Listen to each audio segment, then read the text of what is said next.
In today's video, we are talking about the Black Death coming back with swollen black buboes and people collapsing in the streets as cities everywhere report the same thing.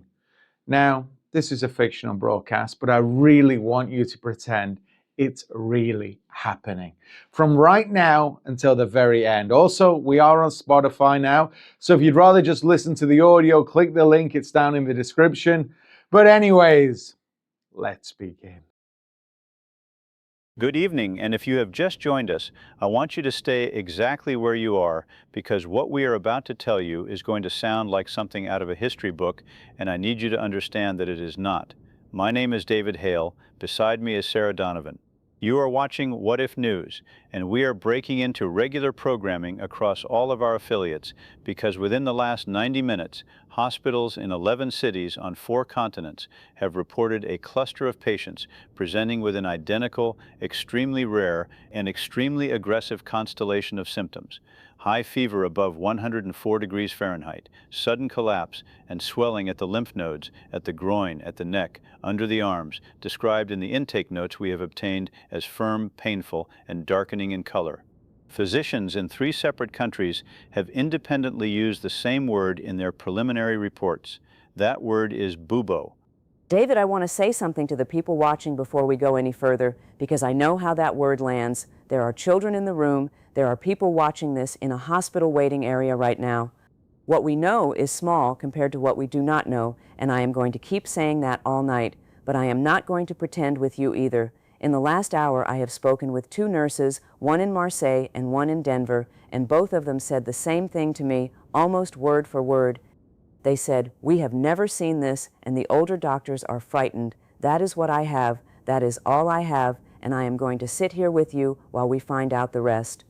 Let me lay out the timeline as we have verified it because the sequence matters enormously here.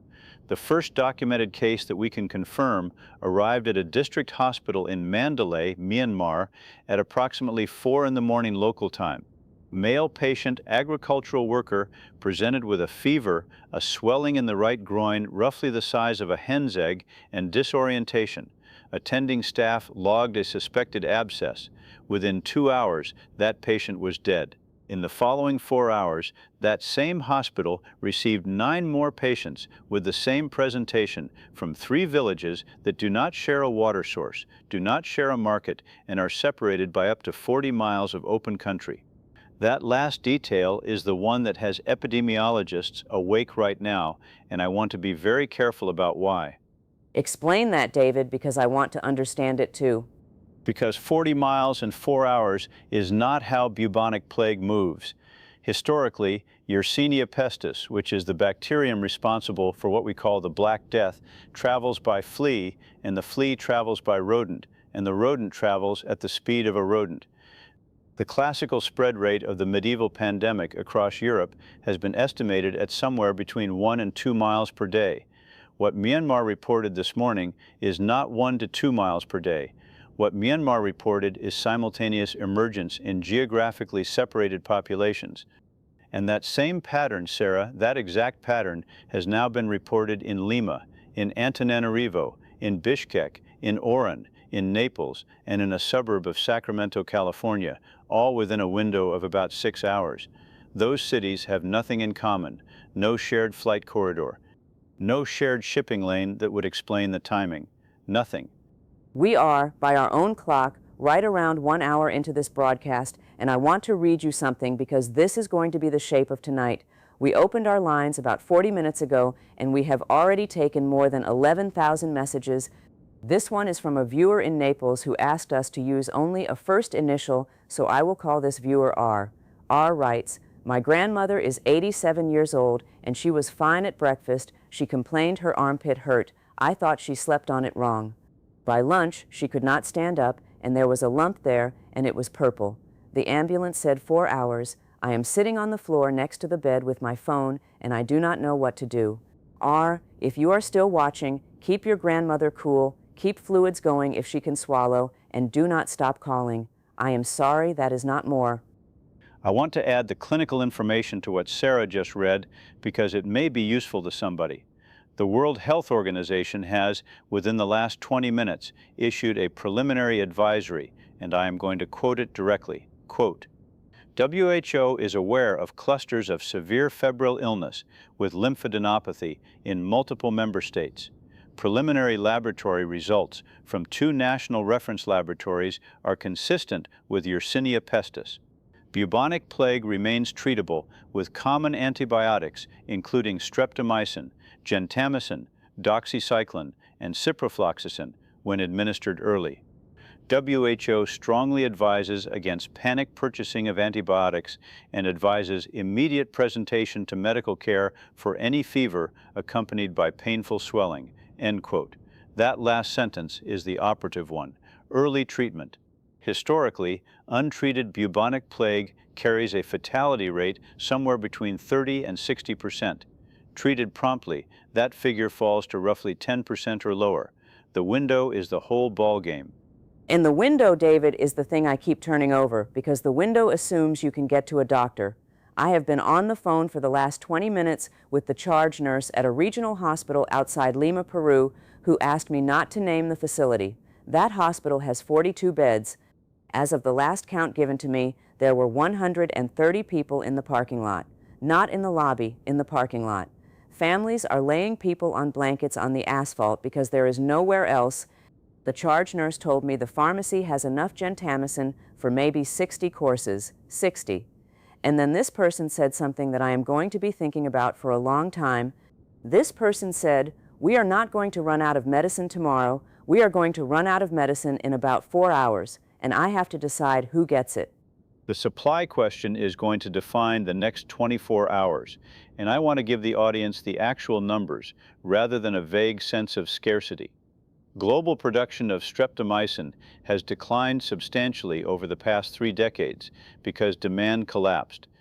Plague is, in an ordinary year, a disease of a few thousand cases worldwide, concentrated in Madagascar, the Democratic Republic of the Congo, and Peru. Manufacturers do not warehouse what nobody buys.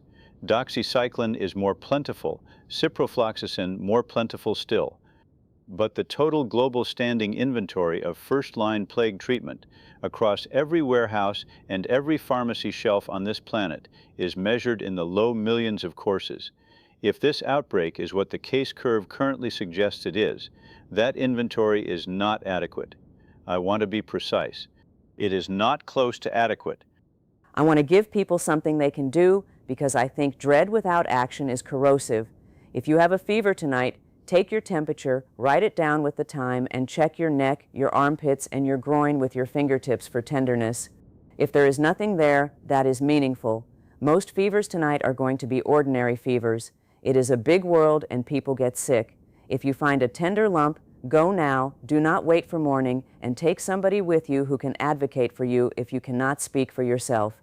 And if you have elderly neighbors, knock on the door, not a text message. Knock. That is the single most useful thing any of us can do in the next few hours. We now have our first confirmed casualty figures from an official source, and I want to stress that these are floors, not ceilings. The Ministry of Health in Madagascar has confirmed 84 deaths in Antananarivo and the surrounding highland districts since midnight local time. Peru's health ministry confirms 31.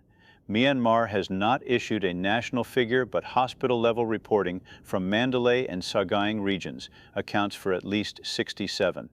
Algeria confirms 19 in Oran. Italy confirms 12 in Naples and 4 in Bari. Kyrgyzstan confirms 22 in Bishkek and the Chui Valley. And here in the United States, Sacramento County Public Health has confirmed 3 deaths and 41 hospitalizations. Adding those, we arrive at a confirmed global figure of 242 deaths. That number is roughly 2 hours old at the source in several cases, treated as historical. 242 people. I want to sit on that for a second rather than move past it because the numbers are going to get bigger tonight and I do not want us to lose the habit of stopping. Every one of those is somebody who woke up this morning with a plan for the day. Somebody had tickets to something. Somebody was in the middle of an argument they meant to fix. I have a message here from a viewer in Bishkek signed only as a father of 2. It says, My wife is a nurse at the city hospital, and she called me at 6 and told me to take the children to my mother's village and not to come back for her. She said, "Do not come back for me." I did not know that was the last time. Please tell people to say the whole thing when they have the chance. I want to bring in someone who can help us understand the biology, because the biology is the part that does not make sense yet. Joining us is Dr. Avery Whitfield, a bacteriologist who spent 11 years with the National Reference Laboratory Network working specifically on Yersinia and other zoonotic pathogens. Dr. Whitfield, thank you for being available on no notice. My first question is the blunt one. Is this plague, and if it is plague, is it behaving like plague? It is plague. I want to be unambiguous about that because I have seen speculation in the last hour that it might be something novel wearing a familiar mask, and the sequencing does not support that. 2 laboratories that I trust have run whole genome sequencing on isolates from separate continents, and both returned Yersinia pestis with better than 99.9% identity to reference strains. This is the organism. It is not a cousin. It is not an engineered analog. It is the same bacterium that killed somewhere between 30 and 60% of the population of Europe in the 14th century, and it has been sitting in rodent reservoirs on every inhabited continent except Australia the entire time. It never left. That part is not mysterious at all. Then let me ask the part that is mysterious. Simultaneous emergence in 9 or more countries within a 6-hour window. What mechanism accounts for that? I do not have one. I want to be honest rather than reassuring. The 3 explanations on the table are, first, that these are not simultaneous at all, and we simply failed to detect an 8 to 12 week slow burn until it crossed a threshold everywhere at once, which is more plausible than it sounds because early plague looks like 100 other things. Second, that something changed in the reservoir, a die-off event, or a climate-driven flea population surge across multiple continents, and the timing is coincidence stacked on coincidence. Third, and this is the one I like least, that the organism has picked up something that changes its transmission profile. If the sequencing shows an intact plasmid set with an unusual expression pattern, we could be looking at a strain that moves person to person far more readily than the classical bubonic form. I want to stress that I do not have evidence for the third option. I have unease, and unease is not data.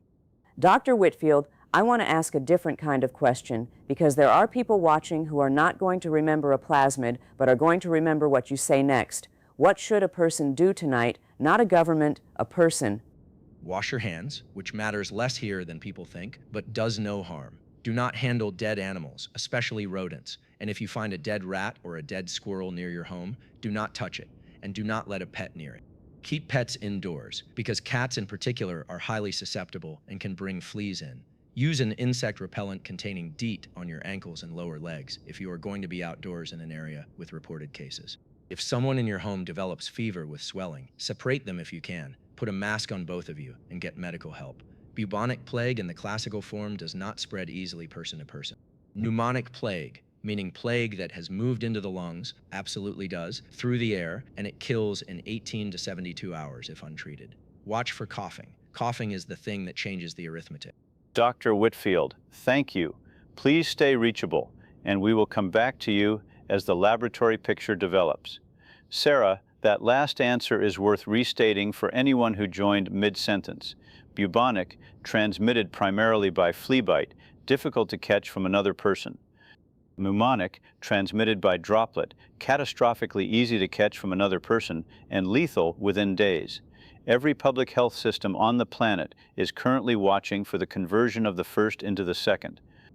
And I want to note for the record that at the time we are speaking, 3 hours into this event by our count, we have received unconfirmed reports of respiratory presentation in 2 locations.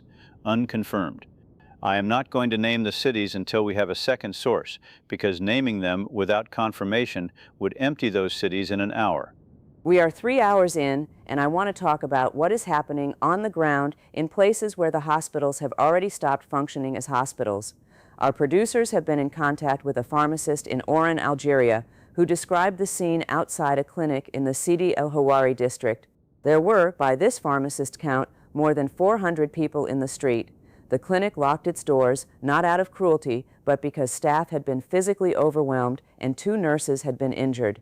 And then this pharmacist described something I did not expect.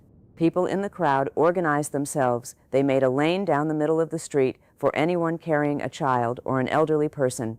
They did that on their own, with no one directing it. The pharmacist said the lane held for 2 hours.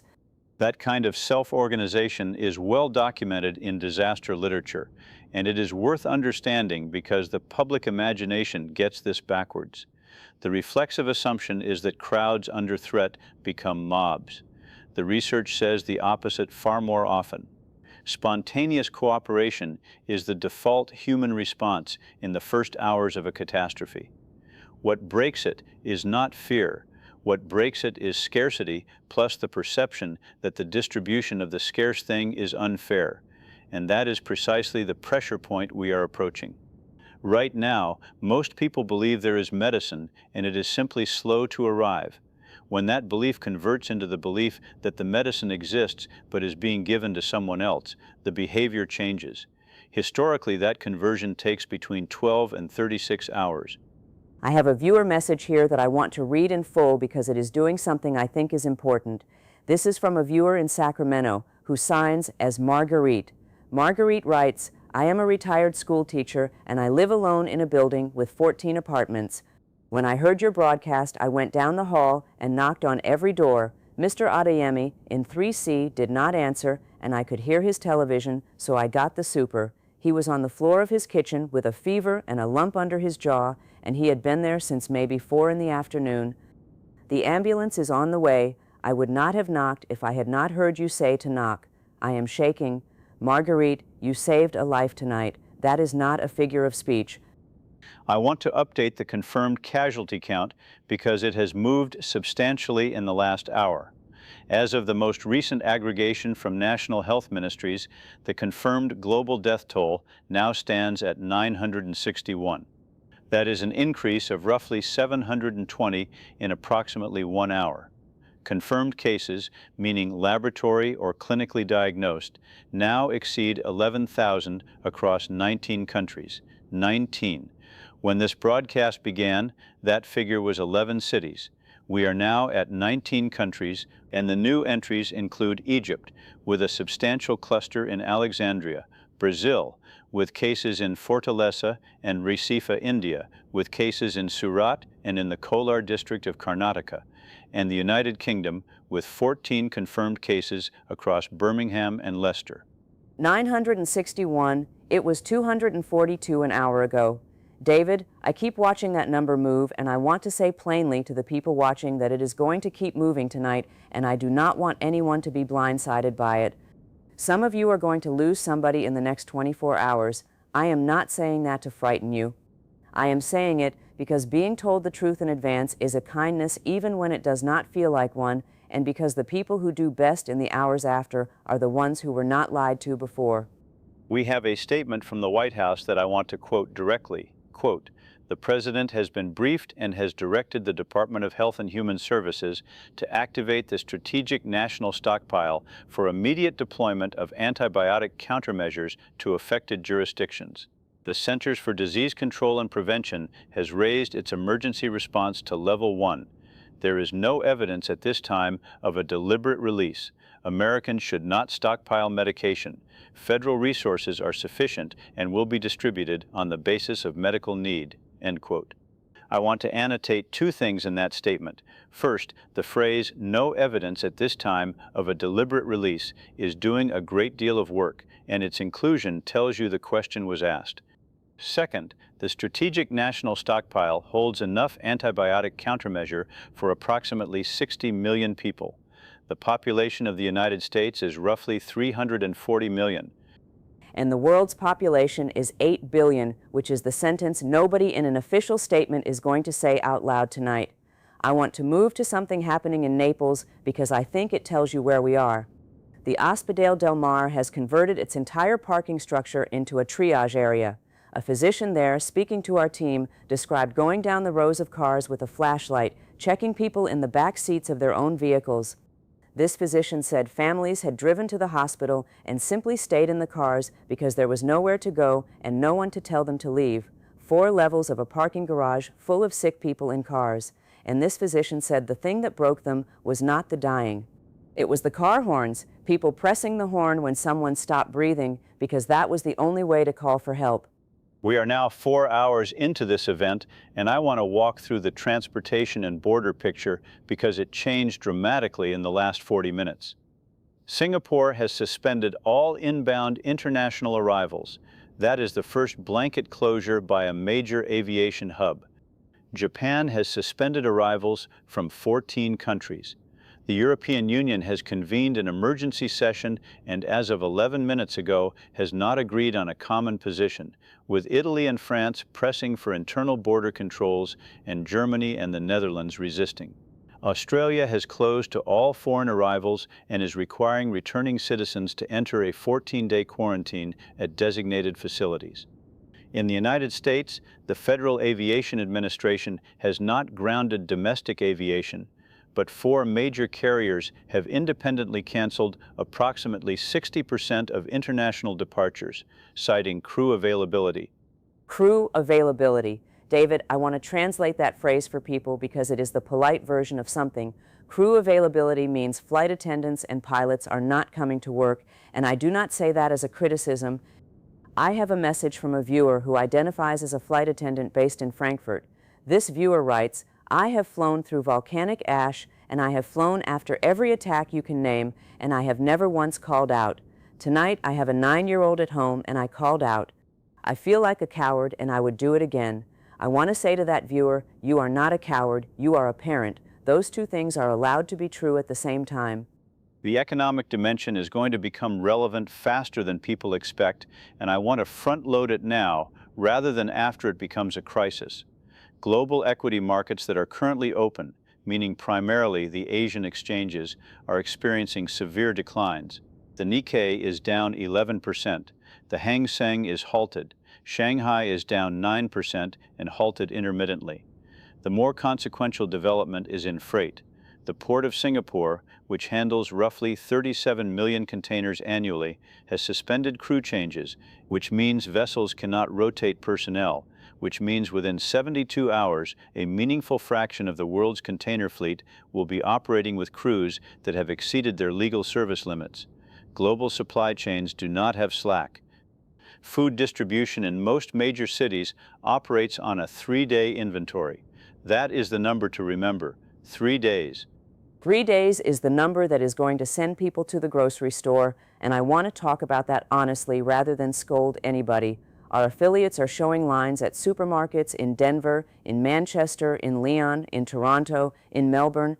That is a rational response to the information available. If you are going to go, go now while it is orderly, buy for 2 weeks and not 2 months, and buy things that do not need electricity to stay edible, because we are going to talk about the power grid in a moment, and I do not want anyone to be surprised. And if you see somebody elderly at the back of that line, let them in front of you. I know that is a small thing. Small things are what we have got at 4 hours. On the power grid, since Sarah raised it, electrical generation and distribution in the developed world is highly automated but not unattended. A typical regional transmission operator runs a control room with somewhere between 15 and 40 people per shift. Water treatment for a city of 1 million requires roughly 200 to 400 operators across all shifts. Those are small numbers, and they are not easily replaced because the certifications take years. If absenteeism in critical infrastructure exceeds approximately 30%, service degradation begins. Above 50%, you get rolling failures. I want to be clear that we are nowhere near those figures in most countries tonight. I raise it because the second and third order effects of a pandemic are historically more lethal than the pathogen, and I would rather explain the mechanism now while everything still works. We are approaching 5 hours in, and I want to bring in a voice from inside a hospital because I think we have been talking about hospitals as buildings, and they are not buildings. Joining us on a phone line, and I want to thank this person because I understand what it costs to step away, is Dr. Jordan Adeyemi Okonkwo, an emergency physician at a Level 1 trauma center in Birmingham, England. Dr. Okonkwo, I want to start where I always start. How are you doing? I've not sat down in 6 hours, and I have just been asked how I am doing, and I find I do not have an answer that is fit for broadcast. I will tell you what I am seeing instead. We took our first patient at about 2 this afternoon. Man in his 40s, groin swelling, fever of 105, and I looked at it and I genuinely thought it was a necrotizing infection, because that is what my brain reaches for. We started broad spectrum antibiotics, and we got him to imaging. By the time I came back to that bay 90 minutes later, we had 6 more, and one of them was a nurse who had been on shift with me since morning. That was the moment I understood. Not the lab result, the nurse. Dr. Okonkwo, what does the department look like right now? We have 32 resuscitation and majors bays. We are running 140 patients. We have put trolleys in the corridor, in the plaster room, in the relatives room, and about 20 minutes ago, we started putting people in the ambulance bay itself, which means ambulances are now offloading onto the pavement outside. Our stock of gentamicin is gone. Our stock of doxycycline will last until roughly midnight at current rates. I have a registrar who is crying in the sluice room, and I have told her to take 10 minutes, and I have no idea whether she is coming back, and I would not blame her. And I want to say something that I hope is not irresponsible. We are still treating people. People are still surviving. The ones who came in early, who came in within a few hours of the fever, most of them are alive right now. Early is everything. Please tell people that. Early is everything. Dr. Okonkwo, one clinical question, and I understand you may not be able to answer it. Are you seeing respiratory involvement? Are you seeing patients who are coughing? Yes, 3 so far, all of them family members of earlier bubonic cases, all of them presenting 18 to 30 hours behind the index patient in the household. They came in with fever and a cough that produces blood-tinged sputum. I have masked the department. Everyone, staff and patients, has been in respiratory protection since about an hour ago. I made that call before anybody told me to, and if it turns out I was wrong, I will happily be disciplined for it. I do not think I was wrong. Dr. Okonkwo, thank you. Please go back to your department and please tell the registrar in the sluice room that a great many people heard about her tonight and none of them think less of her. That interview contained the single most important piece of information we have broadcast so far, and I want to make sure nobody missed it inside the emotion of it. Confirmed secondary pneumonic transmission in household contacts with an interval of 18 to 30 hours behind the index case.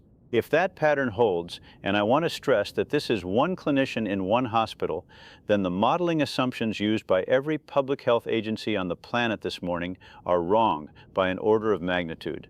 Bubonic plague has a basic reproduction number, the average number of people each case infects, of well under 1 in a modern setting. Pneumonic plague in an unprotected household setting has historically run between 1.3 and 3. Above 1, an outbreak grows. It does not fade. It grows until something stops it. We are 5 hours in. The confirmed death toll as of the last aggregation is 2,840. It was 961 an hour ago. And I want to read a message that came in 11 minutes ago from Alexandria, Egypt, from a viewer who signs as Noor. Noor writes, I am 19 years old and I am watching your broadcast on my phone in the stairwell of my building because my mother told me to stay away from the flat. She has the fever and the swelling on her neck. She talks to me through the door. She has been telling me stories about her own mother for the last 2 hours because she says she does not want me to be scared and she does not want to stop talking. I do not want her to stop talking either. Noor, I hope she is still talking. I hope she talks all night. I want to give a geographic update because the map has changed shape and the shape is informative. When we came on the air, the affected locations were dispersed and roughly random. 5 hours later, we can see a pattern. Growth is fastest in dense urban cores with high household occupancy and limited primary care access. Kolkata has gone from 0 to an estimated 400 cases. Lagos, Nigeria, reported its first cluster 90 minutes ago and is now reporting more than 200. Cairo, Karachi, Dhaka, Manila, Mexico City, and Sao Paulo have all entered the reporting set within the last 2 hours. Meanwhile, low-density regions with strong primary care, including most of Scandinavia, rural Canada, and New Zealand, are reporting isolated cases without secondary spread. This disease is doing what every airborne disease does. It is finding the crowded rooms. I want to talk about the crowded rooms because the crowded rooms are where the people are. In Manila, our affiliate is reporting from Tondo, where households of 8 and 10 people share a single room. There is no version of separate the sick person in that room. There is no version of open a window and improve ventilation when the window opens onto a corridor with 400 other people in it. The people in those neighborhoods are not going to be failed by their own choices tonight. They are going to be failed by geometry. And I think it is important that we say that out loud because when the numbers come in from those places and they are terrible, somebody is going to try to explain it with a story about behavior, and the true story is about square footage. We are 6 hours in. I want to run through official statements because 3 governments have moved in the last 30 minutes. From the government of India, quote, all interstate rail services are suspended effective immediately for a period of not less than 7 days. District magistrates are empowered to impose curfew. Antibiotic distribution will be conducted through designated government centers only. Private sale of specified antibiotics is suspended, end quote. From the Italian Council of Ministers, quote, a state of national emergency is declared. Movement between comuni is prohibited except for medical necessity and essential work. Military medical units are deployed to Naples, Bari, and Palermo, end quote. And from the government of Peru, quote, the armed forces are authorized to secure medical facilities and pharmaceutical distribution points. A national curfew is in effect from 2000 hours, end quote. Armed forces securing pharmacies. That sentence tells you what officials expect people to do, and I want to push back gently on the framing before it hardens. What I am hearing from our people on the ground is not looting. What I am hearing is a woman in Lima who walked 11 miles to a distribution point with her son on her back because the buses stopped. What I am hearing is a pharmacist in Oran who has stayed at a counter for 14 hours handing out what is left and writing down every name in a notebook so that when supply arrives, the people who were turned away can be found again. That pharmacist is not being guarded. That pharmacist is guarding everyone else. I want to address the question that has generated the largest volume of viewer inquiry, which is whether this is a deliberate act. I am going to give you the honest state of the evidence. Dr. Whitfield told us the sequencing shows Yersinia pestis at greater than 99.9% identity to reference strains, which is an argument against engineering because an engineered organism would be expected to show insertions. Multiple intelligence services have issued no attribution. The pattern of emergence, which is what fuels the speculation, is anomalous, but anomalous is not the same as designed, and I want to point out a practical matter. Speculation about origin does not change a single thing anyone should do in the next 24 hours. The treatment is the same, the precautions are the same, the origin question is for later. We will chase it later. We are 6 hours in, and I want to read 3 short messages back to back because together they say something. From Leicester, England, a viewer writes, I am a hospital cleaner, and I was told I could go home, and I did not go home. From Bishkek, a viewer writes, the pharmacy on our street ran out, and the pharmacist put a sign in the window with the address of a clinic that still has stock, and then walked there with 9 people to make sure they got in.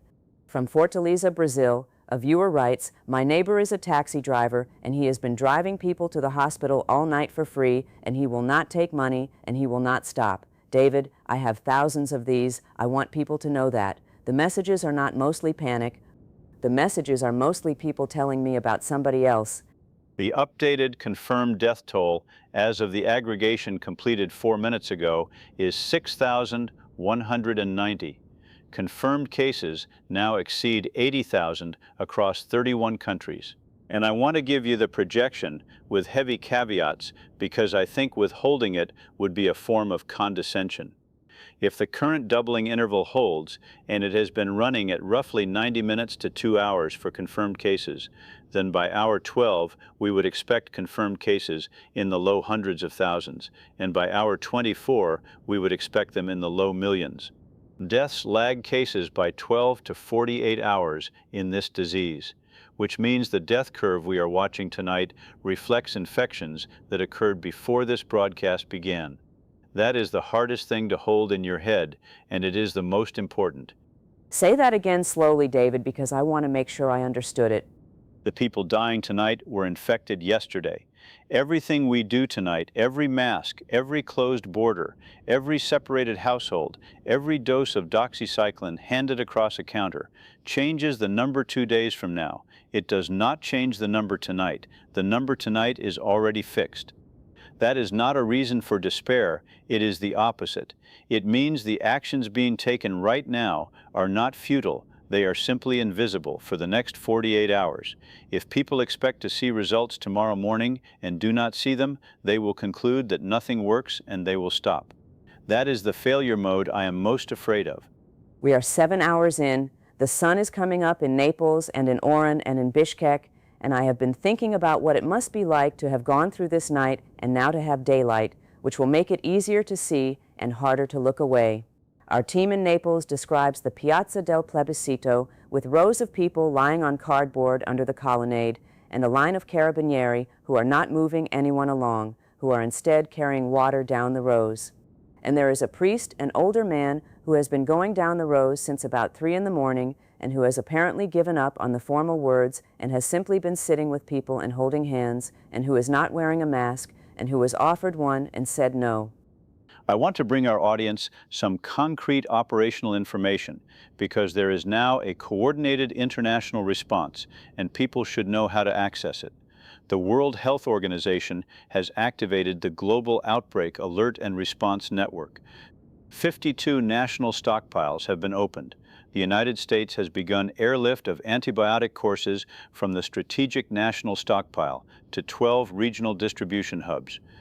In practical terms, for anyone in the United States, the distribution model being used is called point of dispensing, and it operates out of schools, community centers, and stadiums rather than pharmacies. Watch for local announcements. Bring identification if you have it, but the guidance issued is explicit that identification is not required and nobody will be turned away for lacking it. I want to repeat that, nobody will be turned away for lacking identification. And if you are undocumented, if you are without status, if you have any reason at all to be afraid of a government building, I want you to hear this from me directly. Go anyway. The Department of Homeland Security has issued a statement, and I will quote it, that says, quote, "Immigration enforcement activity will be suspended at and around all medical facilities and points of dispensing for the duration of the public health emergency," end quote. I know that a promise like that has been made and broken before. I am not going to pretend otherwise, but tonight the alternative to trusting it is dying at home, and I am not willing to let anybody choose that on my account. We are approaching 8 hours. Let me update the numbers. Confirmed deaths worldwide now stand at 11,406. Confirmed cases exceed 140,000 across 38 countries. Within the United States, confirmed cases have been reported in Sacramento, Los Angeles, Phoenix, Houston, New Orleans, Atlanta, Newark, Queens, Chicago, and Seattle, with a confirmed national death toll of 418. The largest single national figure remains India, with an estimated 3,100 deaths, though I want to caution that the Indian reporting system is currently overwhelmed and the true figure is likely substantially higher. Madagascar, with a population of roughly 30 million, has reported 1,900 deaths, which is proportionally the worst figure on the board and reflects both the density of the highland settlements and the near total absence of remaining antibiotic supply. 11,406. When we started tonight, it was 242. I want to close this hour with a message that came in about 6 minutes ago from Denver from a viewer who signs only with the letter T. T writes, "I am an ICU nurse and I got off a 14-hour shift and I sat in my car in the parking garage and I could not make myself drive home. I called my sister and she did not answer, and I called my mom and she did not answer, and I sat there for an hour. Then a woman knocked on my window. She was a stranger. She had seen me sitting there. She asked if I was okay and I said no, and she got in the passenger seat and sat with me until I could drive. I do not know her name. David, that is hour 8. That is where we are. Somebody got in the car. Somebody got in the car." I keep coming back to that. We are now just past the 8-hour mark of this broadcast, and I want to tell you what has changed in the last 20 minutes, because it is not all numbers. Our producers have been in contact with a hospital in Lyon, France, where the emergency department has stopped using the waiting room entirely and has moved intake into the ambulance bay because the air moves better there. The staff there have organized themselves into what they are calling the sitting rotation. One person, once an hour, leaves the treatment area and goes and sits with whoever appears to be the most alone. Not a doctor, not a nurse necessarily, whoever can be spared. A hospital administrator, a man who normally handles billing, has taken 4 of those rotations tonight. He told our producer that he does not know medicine and he does not know what to say, so he just tells people about his garden. He tells them what he planted and what came up and what the rabbits got. And people listen. David, I do not have a statistic for that. I just have it. And it belongs on this broadcast as much as anything I have. Let me lay out where the technical picture stands as we cross 8 hours and move toward 9, because there have been 3 significant developments, and I want to take them in order of how much they will change your life in the next day. First, the sequencing. Dr. Whitfield's laboratory and 4 others working in parallel have now completed full genomic characterization of the organism, and the results have been posted publicly, without patent, without embargo, without a paywall, on an open server. Any laboratory on Earth with the equipment can read that file right now. That is the single most consequential thing that has happened tonight, and almost nobody will notice it. Second, the resistance profile has been confirmed, and it is narrower than we feared at hour 4. The organism carries resistance to streptomycin and to ampicillin and to chloramphenicol and to sulfonamides. It does not carry resistance to doxycycline. It does not carry resistance to ciprofloxacin. It does not carry resistance to gentamicin. That is a real and enormous piece of good news. Third, and I will not soften this, the transmission characteristics are the worst part of the picture, and they have not improved.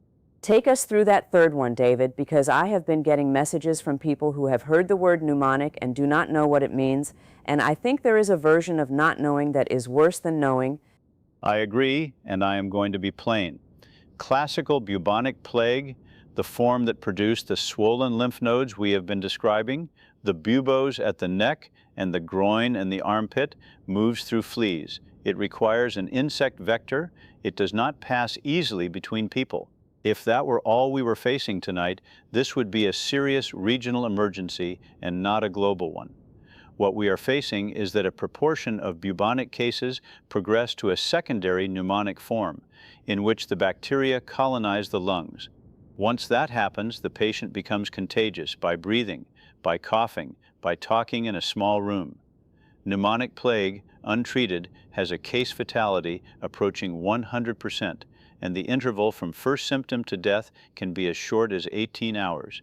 The proportion of cases showing pneumonic progression tonight is running at somewhere between 11 and 14%, which is higher than the historical baseline and which is why this is moving through cities the way it is. Now, treated within 24 hours of symptom onset, pneumonic plague survival is very high. The entire fight, everything, all of it, comes down to that window. 24 hours. Get antibiotics into people inside that window, and most of them live. Miss the window, and most of them do not. Every road closure, every failed supply chain, every hour a person spends deciding whether they can afford to go, is a piece of that window being eaten.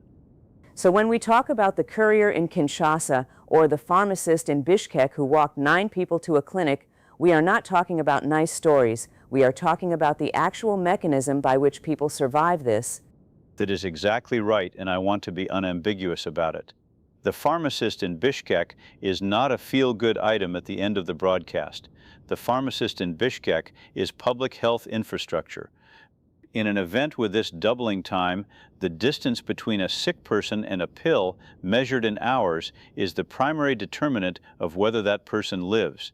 Anyone who shortens that distance by any means is doing medicine. That includes the taxi driver in Fortaleza. That includes the neighbor who bangs on a door. It includes people with no training at all.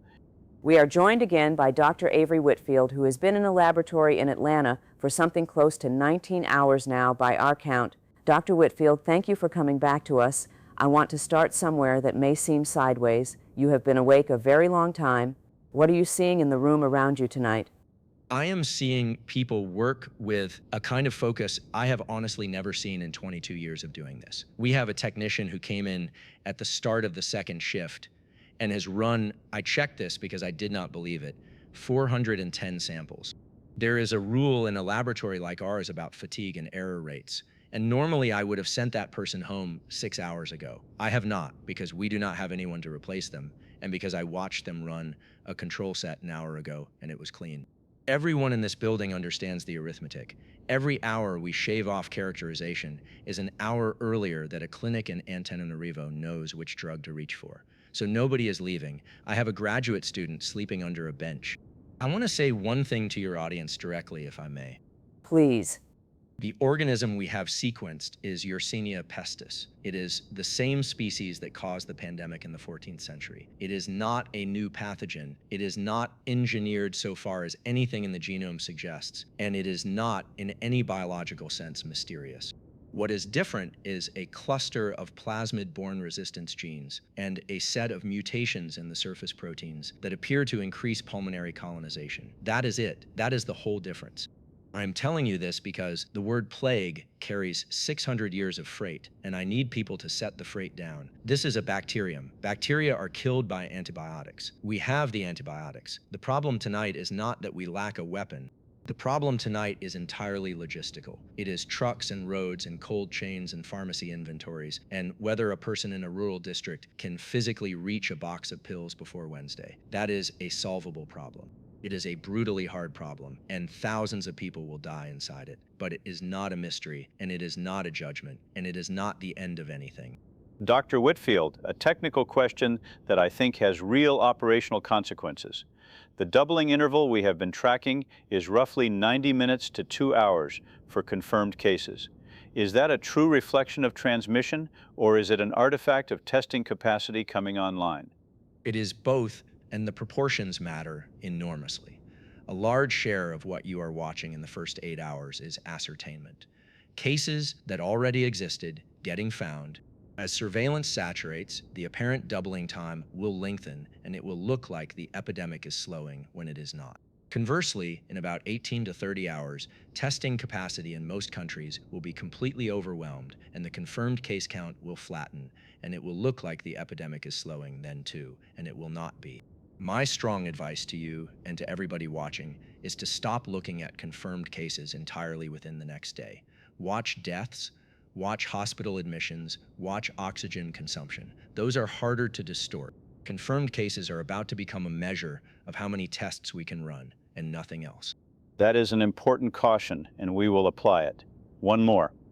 There has been discussion in the last hour about prophylaxis, about whether uninfected people should be taking doxycycline preventively.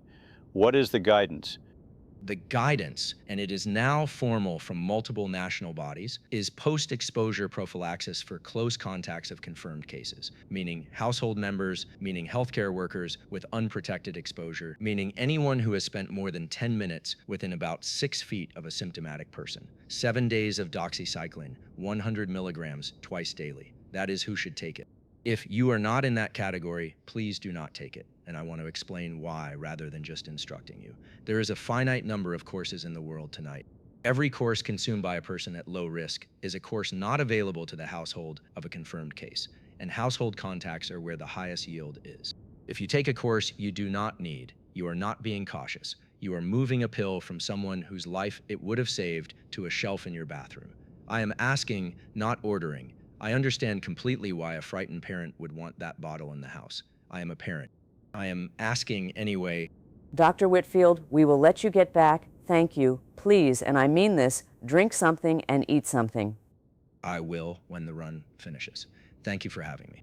I want to sit with something Dr. Whitfield said about setting the freight down, because I think a lot of what people are feeling tonight is not proportional to the actual risk in front of them, and it is not irrational either. This disease has a name that lives in our childhood books. It has a name attached to church bells and to masks with beaks and to a third of a continent dying. And so people are not reacting to a bacterium tonight. They are reacting to a story they were told when they were 9 years old.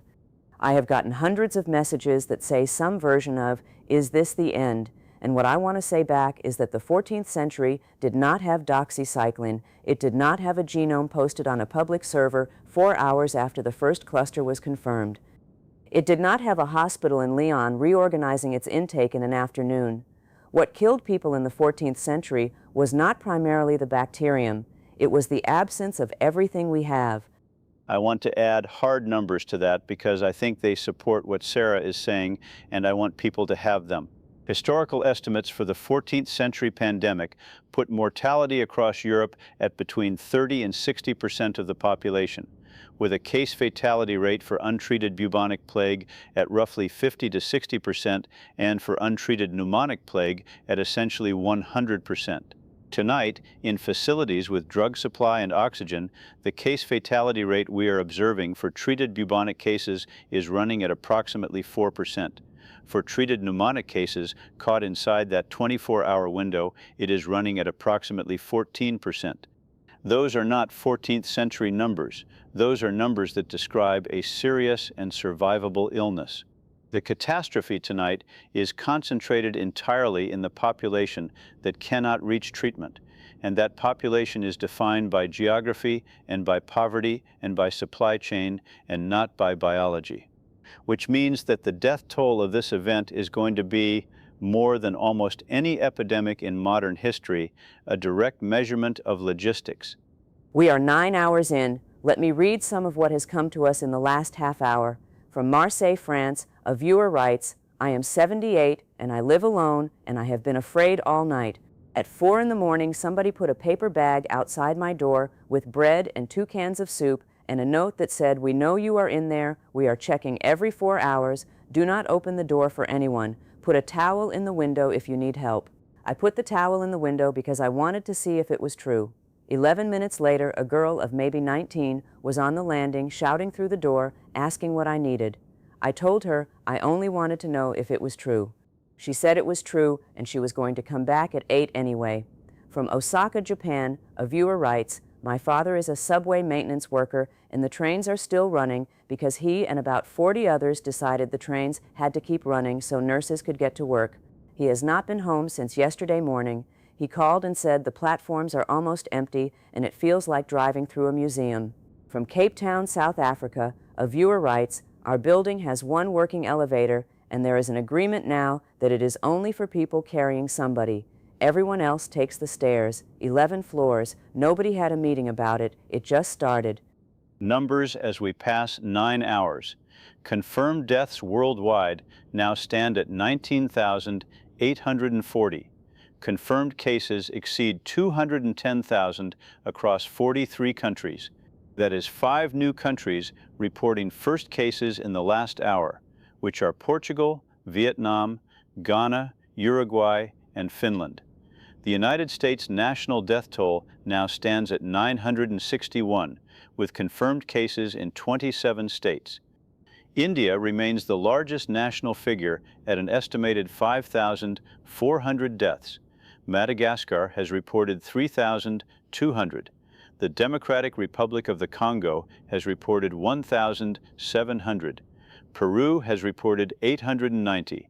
I want to flag one figure that I find genuinely alarming and that I do not yet fully understand, which is the Iranian city of Mashhad, where health authorities are reporting 400 deaths in a single metropolitan area in under 6 hours. That rate is far above what we are seeing anywhere else at comparable stages, and either the reporting is anomalous or something is happening in Mashhad that is not happening elsewhere. We have requests in, and I will report what we learn. The number an hour ago was 11,406. It is now 19,840. I want to say the arithmetic out loud because I think when we say a number every hour, it starts to become weather. 8,434 people died while we were talking. Not tonight. In the last 60 minutes, every one of them had somebody. A lot of them had somebody with them, and a lot of them did not. And I do not know which of those 2 facts is harder. I want to move to infrastructure because we have crossed a threshold in the last 40 minutes and people need to prepare for what it means. 3 separate systems are now failing in ways that will compound. The first is electrical. The Egyptian grid operator has confirmed rolling blackouts across Cairo and Alexandria, attributed to staffing shortfalls at 3 generation facilities. The Pakistani national grid has shed load in Karachi and Lahore. In the United States, the operator for the Texas grid has issued a conservation appeal, and 2 utilities in the Northeast have reported that control room staffing is below the minimum specified in their own operating procedures. Understand what this means and does not mean. It does not mean the lights are going out tomorrow. It means that the people who keep power flowing are getting sick at the same rate as everyone else, and there are not many of them, and they are not interchangeable. A grid control room operator takes years to train. There is no surge capacity. What is the second system? Water. Municipal water treatment requires continuous chemical dosing and continuous human supervision. 4 cities have now issued boil water advisories not because of contamination, but because they cannot guarantee staffing at treatment plants. Those cities are Lima, Peru, Manila in the Philippines, Alexandria, Egypt, and Tashkent, Uzbekistan. I want to say something practical to anyone in an affected area. Fill your bathtub. Fill every container you own, now, while pressure is normal. If you have a 50-gallon water heater, it is full of potable water, and there is a drain valve at the bottom. Learn where that valve is tonight rather than in 3 days. If a boil advisory is issued where you are, 1 full minute at a rolling boil is sufficient, and if you cannot boil, 8 drops of unscented household bleach per gallon, mixed and left to stand 30 minutes will do. That is not a plague measure. That is a power outage measure, and it is worth knowing regardless. And the third? The third is the one I have been dreading, and it is the mortuary system. This is unpleasant, and I am going to say it anyway because it is going to become visible to people, and it is better to understand it in advance than to encounter it in the street. Every city on Earth has a fixed capacity for handling the dead, measured in refrigerated storage spaces and in cremation or burial throughput per day. A large American city might handle 200 a day at absolute surge. New York City's system at maximum, with mobile refrigeration, handles roughly 900. Naples has capacity for perhaps 120. Those capacities have been exceeded tonight in 11 cities that we can confirm. Refrigerated trailers have been requisitioned in Naples, in Antananarivo, in Karachi, in Guayaquil, in Lima, in Kinshasa, and in Mashhad. What people will begin to see is bodies waiting, and the waiting is not disrespect, and it is not chaos, it is arithmetic. I say this now because in the coming hours, images will circulate and they will be presented as evidence that everything has collapsed, and what they will actually be evidence of is that a system with a fixed throughput received more than its throughput. Those are different things. David, I want to stay on that for a moment because our team in Naples sent us something an hour ago that I have been holding. At the Piazza del Plebiscito, where those rows of people are lying under the colonnade, a group of volunteers has started writing names, just names, in marker on strips of tape and putting them on wrists, because the concern in every mass casualty event, the thing families live with for decades afterward, is not knowing. So there are now maybe 20 people, mostly students by the look of them, going down the rows asking, "What is your name? Who should we call?" and writing it down in a notebook. One of them told our producer that the notebook is the most important object in the city. And there is a second notebook, a copy, because someone thought about what happens if the first one is lost. Somebody thought about redundancy at 4 in the morning in a square full of dying people. I find that almost unbearably moving. It is also, and I do not say this to diminish it, exactly correct disaster practice. Duplicate records held in separate physical locations is standard in mass casualty management, and those students appear to have derived it from first principles in the middle of the night. We are passing 10 hours.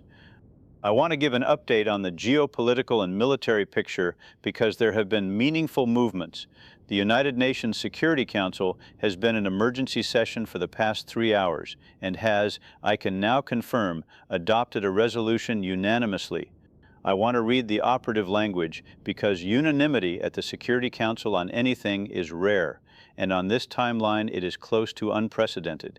The resolution, quote, calls upon all member states to refrain from restrictions on the export of antimicrobial agents, personal protective equipment, and medical oxygen, and to facilitate unimpeded transit of humanitarian and medical cargo across all borders and lines of control, end quote. Unanimous, that means every permanent member. I want to be careful not to oversell a piece of paper. A resolution does not move a pallet. But the export restriction question was the single largest threat to the global supply picture in the next week, and as of 2 hours ago at least, it has been formally addressed by everyone at once. Has anyone actually done it beyond signing? Yes, and this is the part one did not expect to be reporting tonight. India, which manufactures a very large share of the world's generic doxycycline, had imposed an export ban at approximately hour 4. That ban has been rescinded. India is now, while facing the largest national outbreak on the board, exporting antibiotics. The first shipment, and I have confirmation of this from 2 sources, departed Hyderabad roughly 90 minutes ago, carrying an estimated 1.4 million courses, bound for Antananarivo. A country with 5,400 of its own dead is sending pills to Madagascar tonight. I have covered international affairs for a long time, and I did not think I would see that. I want to say something about that, and I want to be careful because it would be easy to make it saccharine. There is a version of tonight in which everybody hoards. That version was completely available. It was honestly the expected version. Someone in a room in Delhi made a different decision, and thousands of people in Madagascar who will never know that person's name are going to be alive in a week because of it. That is what the word decency means when it is doing actual work. It is not a feeling, it is a pallet on a plane. Military and logistical picture. The United States has activated elements of the Defense Logistics Agency and has committed strategic airlift, specifically 16 C-17 aircraft, to the international distribution effort. The Russian Ministry of Emergency Situations has deployed field hospitals to 3 locations. China has committed manufacturing capacity, and I want to note the specific figure because it is significant, an announced conversion of production lines to a target output of 40 million courses of doxycycline within 12 days. The European Union has invoked its civil protection mechanism. NATO has activated the Euro-Atlantic Disaster Response Coordination Center. None of these are combat deployments, and I want to be extremely clear about that because there is material circulating online tonight claiming military mobilization for enforcement purposes, and it is false. What is being mobilized is trucks and cargo aircraft and tents and generators. Militaries are being used tonight for the thing militaries are actually best at, which is moving enormous quantities of material to places with no infrastructure very quickly. We are 10 hours in, and I want to read something that came in 8 minutes ago that I have read 4 times, from Mashhad, Iran. The viewer writes in English and apologizes for the English, which is perfect. The viewer writes, "You asked about my city. I am a nurse at a hospital here. I want to tell you why so many are dying. There was a religious gathering 4 days ago, before anyone knew anything, and many thousands of people were together in a closed space for many hours. Nobody did anything wrong. Nobody knew. Now I am watching whole families come in together, and I have counted 11 people tonight from one street. Please tell people it was not anyone's fault. I am afraid that afterward people will say it was the fault of the people who gathered, and it was not. They were praying. They did not know." That explains the Mashhad figure, and I want to state clearly that it is epidemiologically coherent. A single large indoor gathering 4 days before detection with mnemonic transmission in a closed space over several hours produces exactly the pattern we are seeing, which is a very large simultaneous cohort rather than a growth curve. Those 400 deaths are not the beginning of an exponential in Mashhad. They are a single seeding event working through its course. Practically, this means Mashhad's numbers will be terrible for approximately another day and then may plateau sharply, unlike cities with distributed transmission. And I want to associate myself completely with what that nurse said. There is no fault in that gathering. 4 days ago, there was no information in the world that would have told anyone not to go. Retrospective blame applied to people acting on the best information available is one of the ugliest things that follows an event like this, and it starts early. Let us not start it. We are approaching 11 hours. I have been asked by a number of viewers to talk about children, and I have been avoiding it, and I should not avoid it. So here is what we know. Children appear to be contracting this at approximately the same rate as adults, but are showing lower rates of pneumonic progression, which means outcomes in children with treatment are meaningfully better. That is real, and I want people to hold on to it. The harder part is that pediatric dosing of doxycycline has historically been restricted because of concerns about tooth staining in young children, and there is confusion in some clinics about whether to give it. The guidance issued tonight by every major pediatric body is unambiguous. In suspected plague, give it. A stained tooth is a cosmetic outcome. I am saying this because a message came in from a clinician in Lagos, Nigeria, who said a colleague hesitated over exactly that question for 2 hours. Do not hesitate. The guidance is give it. I want to reinforce that with the specific figures because a clinician who is uncertain may be watching. Short-course doxycycline in children under 8 has been studied extensively, and the evidence for dental staining at courses under 21 days is essentially absent in the modern literature. The American Academy of Pediatrics has permitted short-course use for years. For plague, there is no debate at all. The alternative to a theoretical cosmetic risk is a 14% to 100% mortality, depending on presentation. Give the drug. Pediatric dosing is 2.2 milligrams per pound of body weight twice daily, with a maximum of 100 milligrams per dose. If you are a clinician who has been hesitating, this is your permission from every professional body simultaneously. 11 hours in. From Chicago, a viewer writes, I run a restaurant and we closed at 10 last night and I could not sleep, and at 3 in the morning I went back and started cooking. I have a walk-in full of food that will spoil in a week and there is nobody to sell it to. So I am cooking all of it, and my sous chef came in on her own, and now there are 6 of us, and we are running food to the hospital on Ashland and to 2 fire stations. I have 300 pounds of chicken and I am going to cook every ounce of it. From Wellington, New Zealand, where there are no confirmed cases at all, a viewer writes, we are on the other side of the world and there is nothing here yet and we feel useless. Tell us what to do. And David, I did not have an answer to that one, so I am giving it to you. The answer for Wellington and for every place not yet affected is specific, and it is not sentimental. First, do not travel. Not because travel is dangerous to you, but because travel is the vector by which places like Wellington stop being places like Wellington. New Zealand's greatest asset tonight is that it is an island with functioning border control and a small number of entry points. Second, donate blood if you are eligible, immediately, because blood supply chains collapse in every mass casualty event and New Zealand may end up supplying the Pacific. Third, if you work in logistics, in pharmaceutical manufacturing, in cold chain, in aviation cargo, make yourself available to your national authority tonight. Those are the scarce skills. Fourth, and this is the one people underrate, check on your neighbors now while nothing is happening and build the map. Find out who is alone, who is elderly, who is immunocompromised, who has no car. Write it down. In the places that are collapsing tonight, the single greatest predictor of whether an isolated person survives is whether anyone knew they were there. Wellington has the enormous luxury of being able to build that list in advance. Almost nowhere else did. Build the map. That is going to stay with me. We have Dr. Jordan Okonkwo back with us from Antananarivo, Madagascar, where it is now mid-morning. Dr. Okonkwo, when we last spoke, you were describing a facility that had run out of almost everything. What has changed? What has changed is that we have gone from having nothing to having a promise of something, and I want to explain what that does to a room. 4 hours ago, I had 11 courses of doxycycline for a facility with 410 patients. I had to make choices that I am not going to describe on television because the families of those patients may be watching, and I will not have them learn it this way. 2 hours ago, I received word that a shipment is in the air. 1.4 million courses, I told the staff. And what happened was not celebration. 3 of my nurses sat down on the floor, just sat down where they were standing, because you can hold a thing up for a very long time, and the moment somebody tells you help is coming is the moment your arms stop working. Then they got up and went back to it. When does the shipment reach you?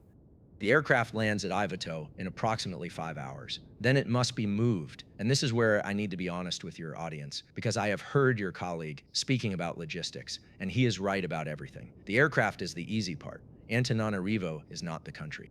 There are highland districts that are 8 to 11 hours from this city, over roads that are not roads in the season we are in.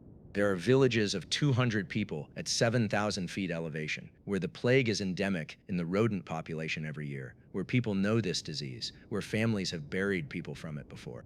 Those are the places dying fastest right now, and those are the places the aircraft does not reach. I have 31 vehicles nominally available. 9 of them run. What I need is not more pills at the airport. What I need is a way to move pills 200 miles over broken roads.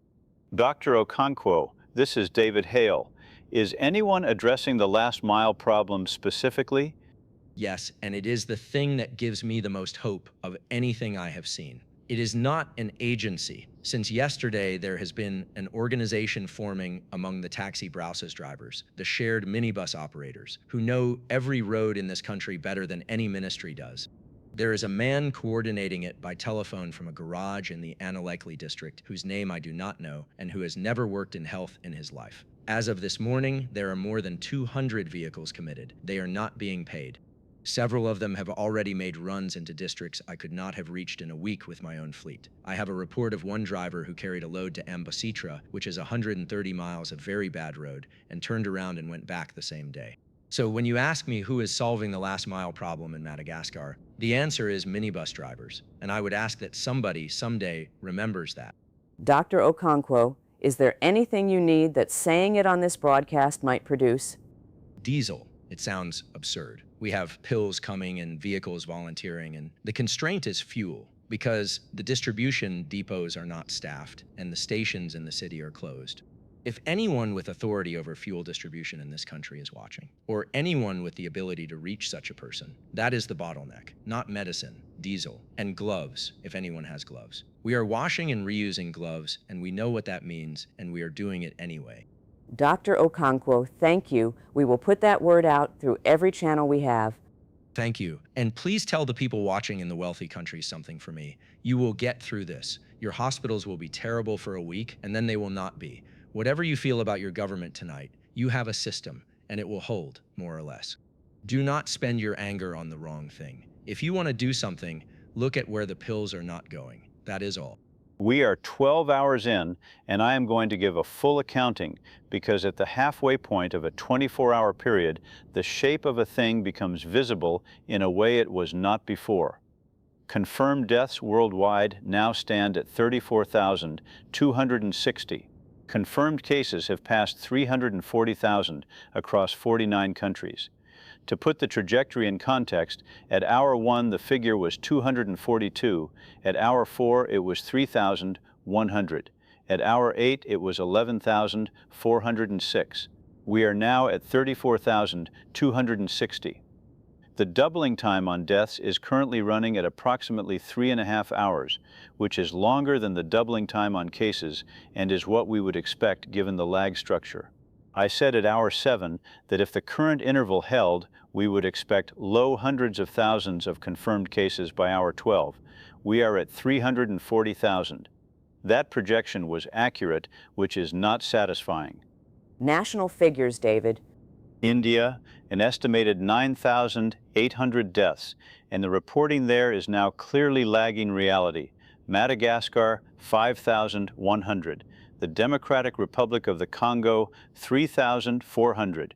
Iran, 2,600, concentrated overwhelmingly in Mashhad.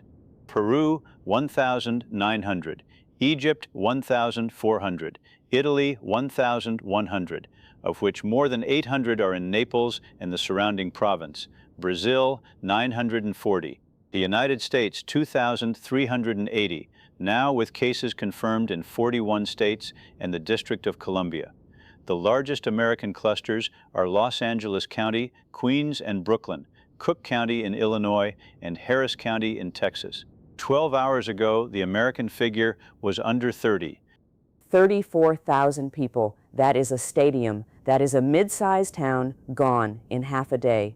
And I keep thinking about the fact that we are reading you the confirmed figure, which means somebody wrote each one down. Somewhere there is a clerk entering these, and in the places where nobody is entering anything, which is most places, the number is something else entirely, and we will not know it for months. That is correct, and I want to give people a way to think about the gap. In the 2020 pandemic, excess mortality analyses eventually established that true deaths exceeded reported deaths by a factor of roughly 2 to 3 globally, and by considerably more in some regions.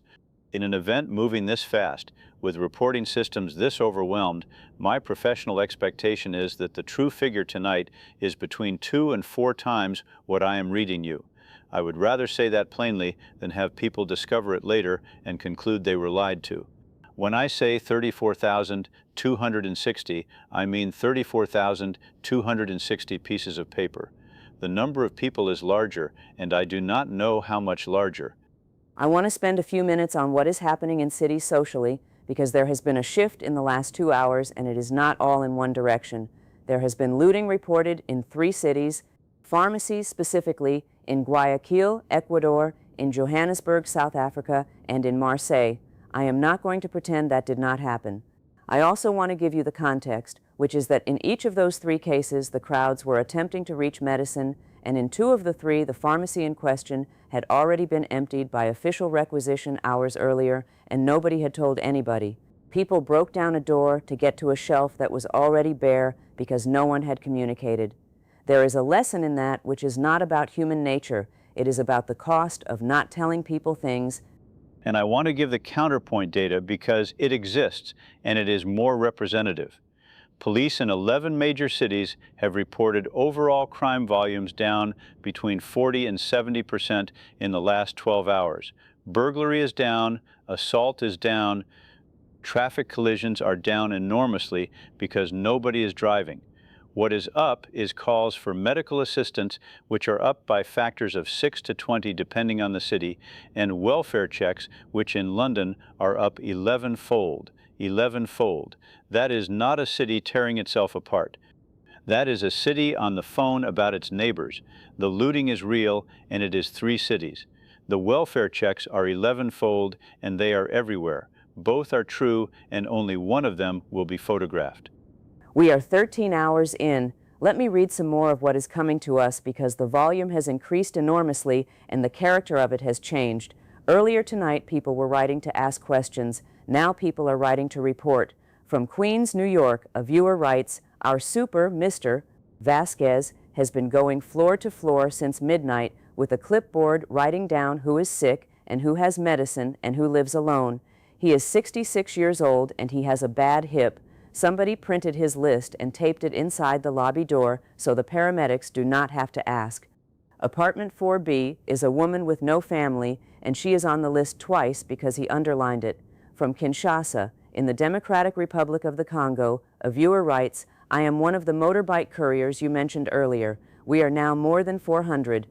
We have a system with the hospitals. 2 horn blasts means medicine. 3 means a person. We started this yesterday and it works. Tell people it works." From Naples, a viewer writes only this, "The priest died at 7 this morning. He was still holding somebody's hand. Please say his role and not his name because his family has not been told." I want to note something about that Kinshasa message that I think is genuinely important and underappreciated. What that courier is describing is a signaling protocol that emerged spontaneously in under a day, that requires no equipment, that works in traffic, and that is being used by 400 people. Emergency management professionals spend years designing systems like that. Those couriers built one out of a horn.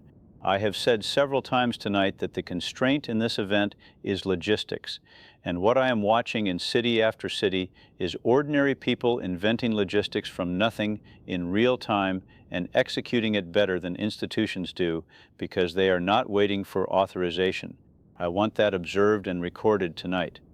David, we should talk about the hospitals directly, because I have been reading messages from staff for hours, and there is something happening that I do not know how to describe, except that people are past the end of themselves. Give me the picture, and I will give you the numbers underneath it.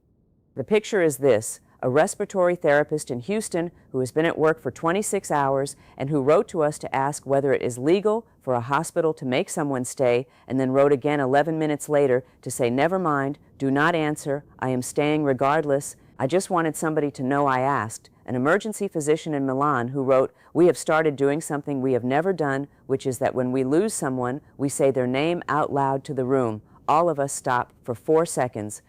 Somebody suggested it at 2 in the morning, and now it is what we do, and it is the only thing keeping us human." A hospital chaplain in Manchester, England, who wrote to say that in 14 hours she has been asked to pray in 6 different languages and does not speak 5 of them and has been doing it anyway, and a nurse in Los Angeles who wrote a single line.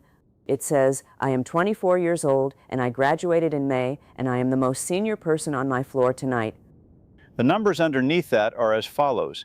Healthcare worker infection rates are running at between 4 and 9 times the general population rate, which is consistent with every prior pneumonic outbreak and reflects the sheer duration of exposure rather than any failure of protection. Staffing in reporting facilities is currently at between 50 and 70% of normal, and I want to be clear that the missing 30 to 50% are not absent by choice. They are sick, or they are caring for someone sick, or they are dead.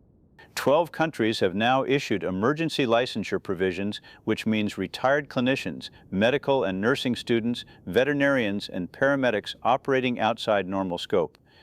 Roughly 240,000 people have been credentialed under emergency provisions in the last 12 hours globally.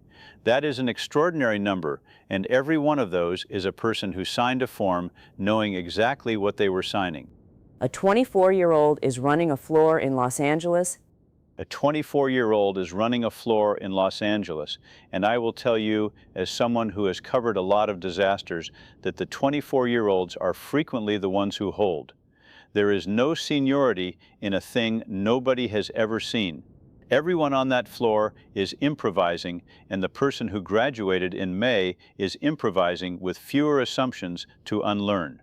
We are 14 hours in. I want to talk about what is happening to families and specifically about separation, because this is the thing generating the most anguish in the messages we are receiving, and I do not think it is being addressed anywhere else. The guidance in most countries is that a household member who becomes symptomatic should be isolated within the home and that other members should not enter the room. That guidance is medically correct.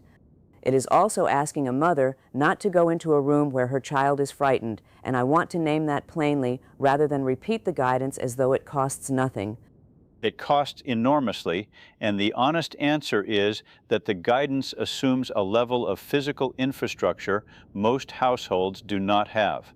A separate room with a closing door and a separate bathroom is a middle-class assumption.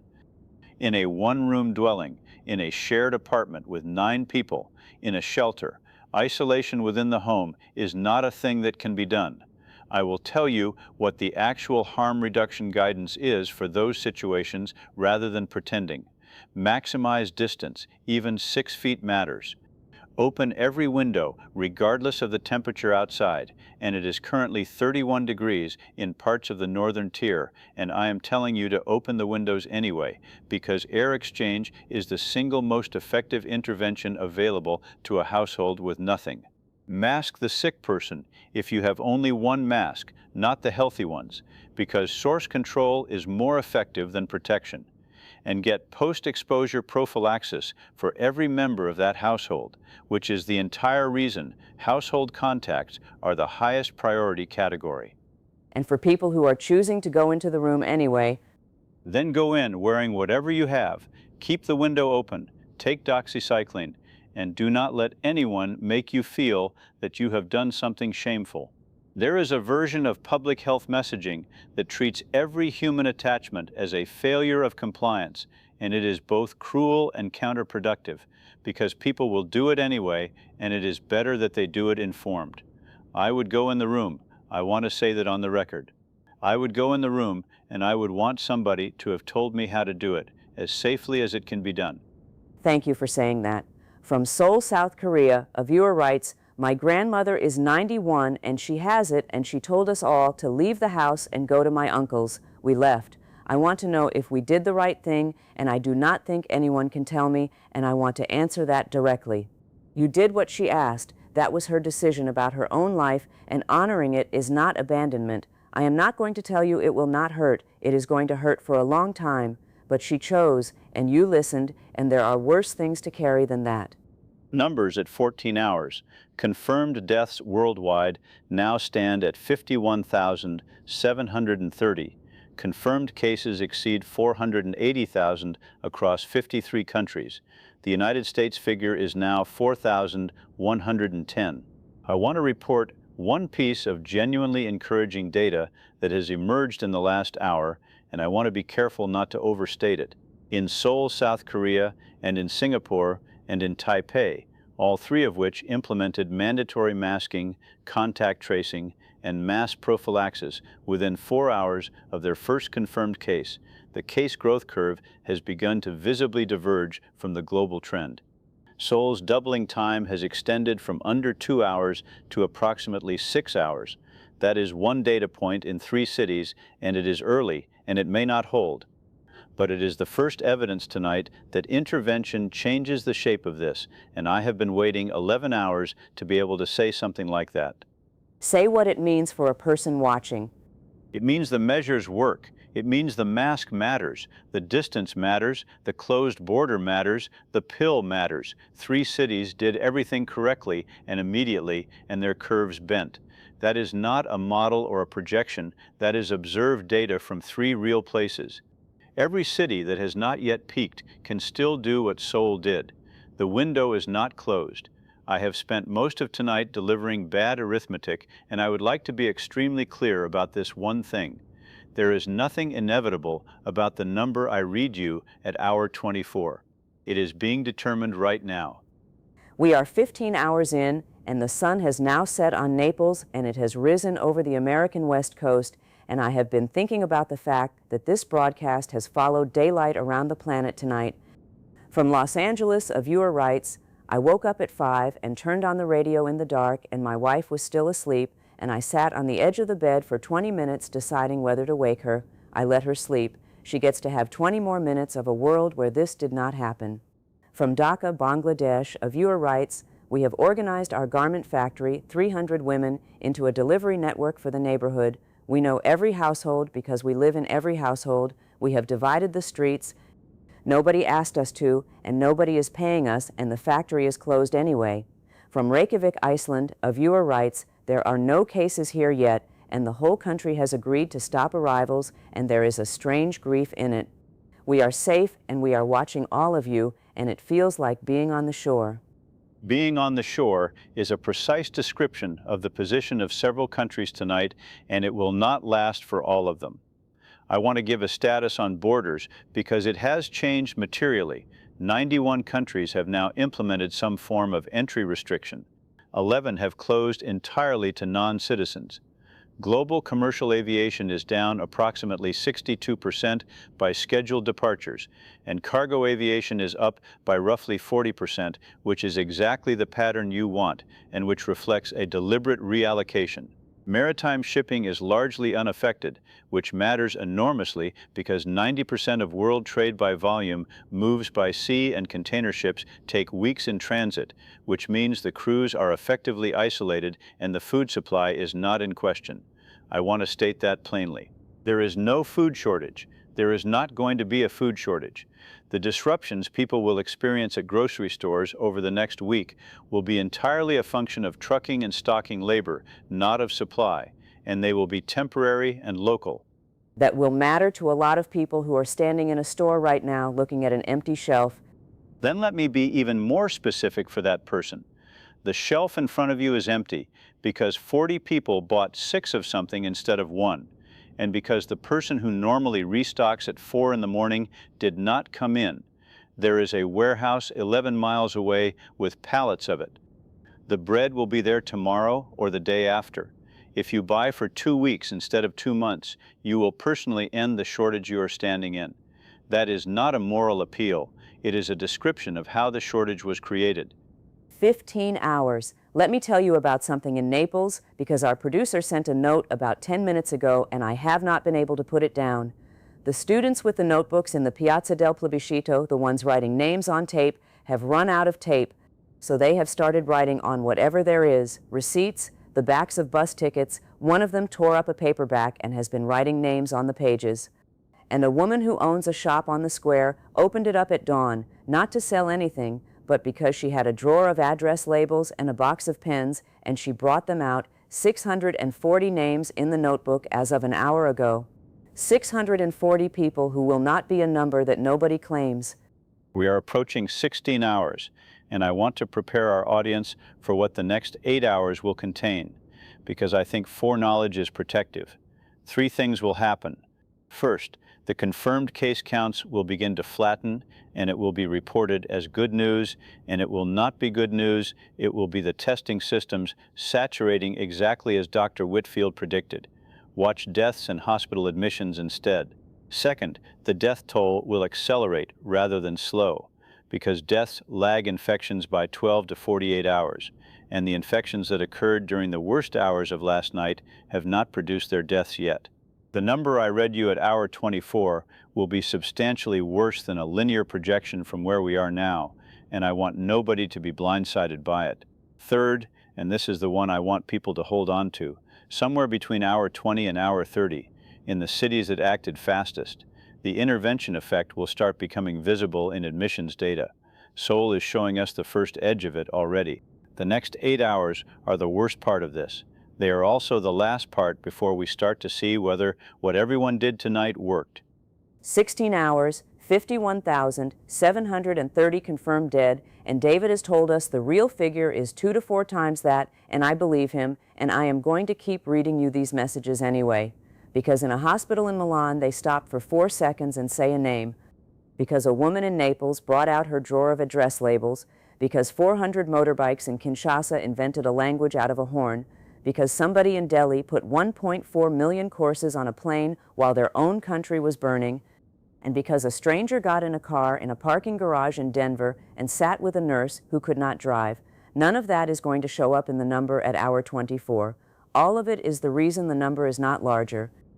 We are 16 hours and 20 minutes into this event, and I want to begin this stretch of the broadcast with a full accounting of where the numbers stand, because I have been asked repeatedly tonight to say plainly what is known and what is estimated, and I think the distinction has never mattered more than it does right now. Confirmed dead worldwide, 53,411.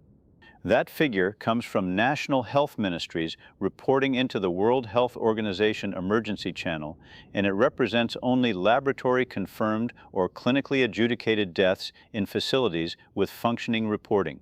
Confirmed infections, 412,000, though I will remind you again that this number is now essentially meaningless as a measure of spread, because in 11 of the 22 most affected cities, the testing capacity has been fully saturated for 6 hours or more.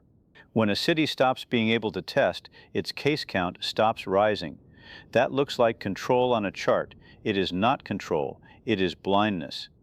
And behind 53,411, there are 53,411 kitchens where somebody is standing not knowing what to do with the dishes. I keep coming back to that. Our producer has been reading messages for 16 hours straight and passing me the ones she cannot get out of her head, and this one came in about 20 minutes ago from Lyon, France. My father died at 4 this morning in the hallway of the Edouard Herriot Hospital because there was no room, and a porter, a man whose job is moving beds and equipment, stayed with him and held his hand and told him about his own father, who died in that same hospital in 1998.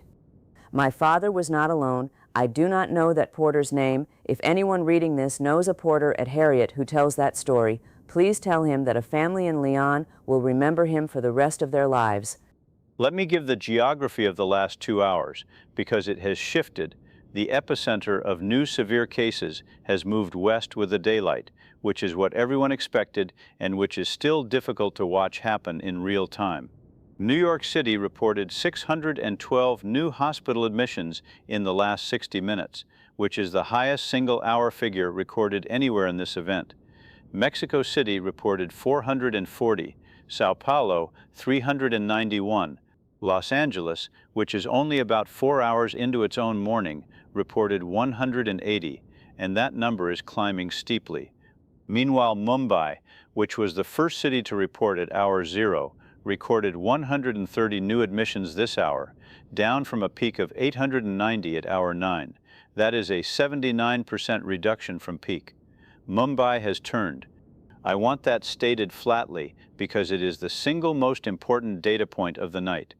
Mumbai has turned, and I want people to understand what turning cost. Dharavi is one of the most densely populated places on the face of the earth, roughly 1 million people in an area of about 1 square mile, and the conventional wisdom for 20 years has been that you cannot do containment there. What happened instead is that the Community Health Worker Network, women who have been doing tuberculosis follow-up and childhood vaccination in those lanes for a decade and who know every doorway by heart, went street by street, not officials, not soldiers, women with clipboards who already knew which grandmother lives alone above which shop. They found cases faster than any surveillance system on earth could have found them. Mumbai turned because somebody spent 10 unglamorous years building relationships that nobody thought were an emergency asset. We have Dr. Avery Whitfield back with us from the epidemiology side. Dr. Whitfield, at hour 9, you gave us a projection and you said explicitly that you expected to be wrong in one direction or the other and that you would come back and say which. We are now 16 and a half hours in. Which direction? Wrong in the better direction, and I want to be careful about how much comfort to take from that. My hour 9 central estimate was for 85,000 confirmed deaths by hour 24, with a range up to 140,000. I now expect the hour 24 confirmed figure to land between 72 and 78,000, and the true figure, including uncounted deaths, to be somewhere near 200,000. That is a catastrophe. It is also roughly 40% below where the curve was pointing 8 hours ago, and the entire difference is behavioral. It is not the antibiotics yet, because the antibiotics have not had time to show up in mortality data. It is people staying home, cities halting mass transit, and the fact that this particular organism has a 2 to 7 day incubation period, which gave the world an intervention window that a respiratory virus with a 1-day incubation would never have given us. Explain the mnemonic distinction one more time, because I think it is the thing our audience most needs to carry into the next 8 hours. Yersinia pestis presents in 3 forms, and they are not equally dangerous to the people around you. Bubonic, which is the swollen lymph nodes, the buboes, is transmitted by flea bite and is essentially not person to person. Septicemic is bloodstream involvement, and again is not meaningfully contagious by air. Pneumonic is the lung form, and it is transmitted by respiratory droplet, close range, generally within about 6 feet, and it is the reason this event moved across cities in hours instead of weeks. Roughly 18% of the confirmed cases in this outbreak have progressed to pneumonic involvement. That 18% is doing 90% of the transmission, which means the intervention is narrow and achievable. Identify the coughing patients, isolate them, mask the people near them, and the chain breaks. It broke in Seoul, it broke in Mumbai. It is breaking in Casablanca right now. Dr. Whitfield, a lot of people listening tonight are sitting with somebody who has a fever and swelling and who has not yet had any medical contact at all because the systems are overwhelmed. What do you want to say to that specific person? That the drug that treats this costs about $4 a course and has existed since 1948. And that the single largest determinant of whether the person beside you lives is how many hours pass between the first fever and the first dose, not the hospital, the dose. If you can get doxycycline or ciprofloxacin or gentamicin into that person within 24 hours of symptom onset, survival is above 90% even for pneumonic cases. At 48 hours, it falls toward 50. At 72, it collapses. So do not wait for a bed. Do not wait for a test. Go to any point of distribution, a pharmacy, a school gym, a fire station, wherever your city has set one up, and say the words fever and swelling and cough, and take what they give you and take all of it. Finish the course even when you feel better on day 3, because you will feel better on day 3, and stopping is how resistance gets born. Thank you, Dr. Whitfield. We are at 17 hours. I want to walk through the distribution architecture because it has been assembled overnight and it is genuinely without precedent in scale. There are currently 410 million treatment courses of appropriate antibiotics identified in global stockpiles and active manufacturing inventory. Of those, roughly 170 million have been physically moved or committed as of this hour. The United States released the Strategic National Stockpile antibiotic component in full, which is approximately 60 million courses.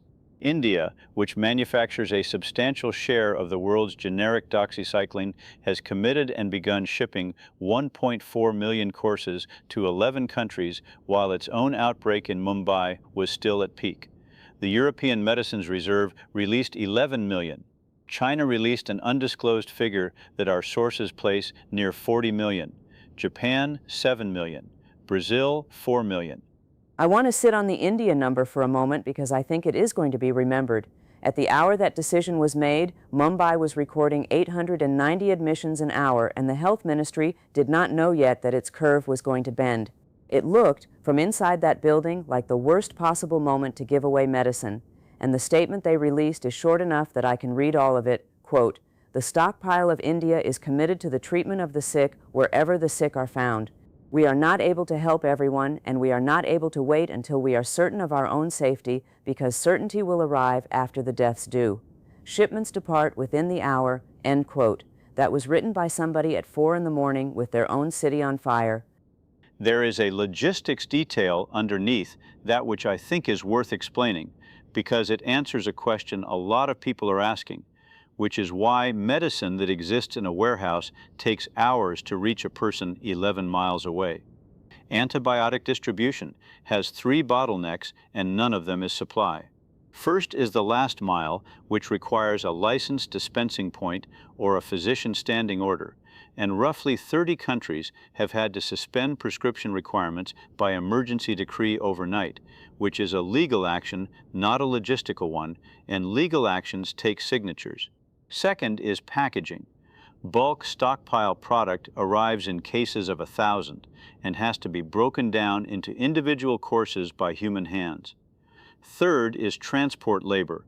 There are enough trucks, there are not enough drivers who came to work.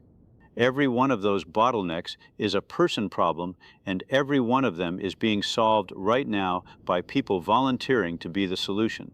Which is exactly what a message from Chicago describes, and I want to read it because it is the most specific description of that third bottleneck I have seen.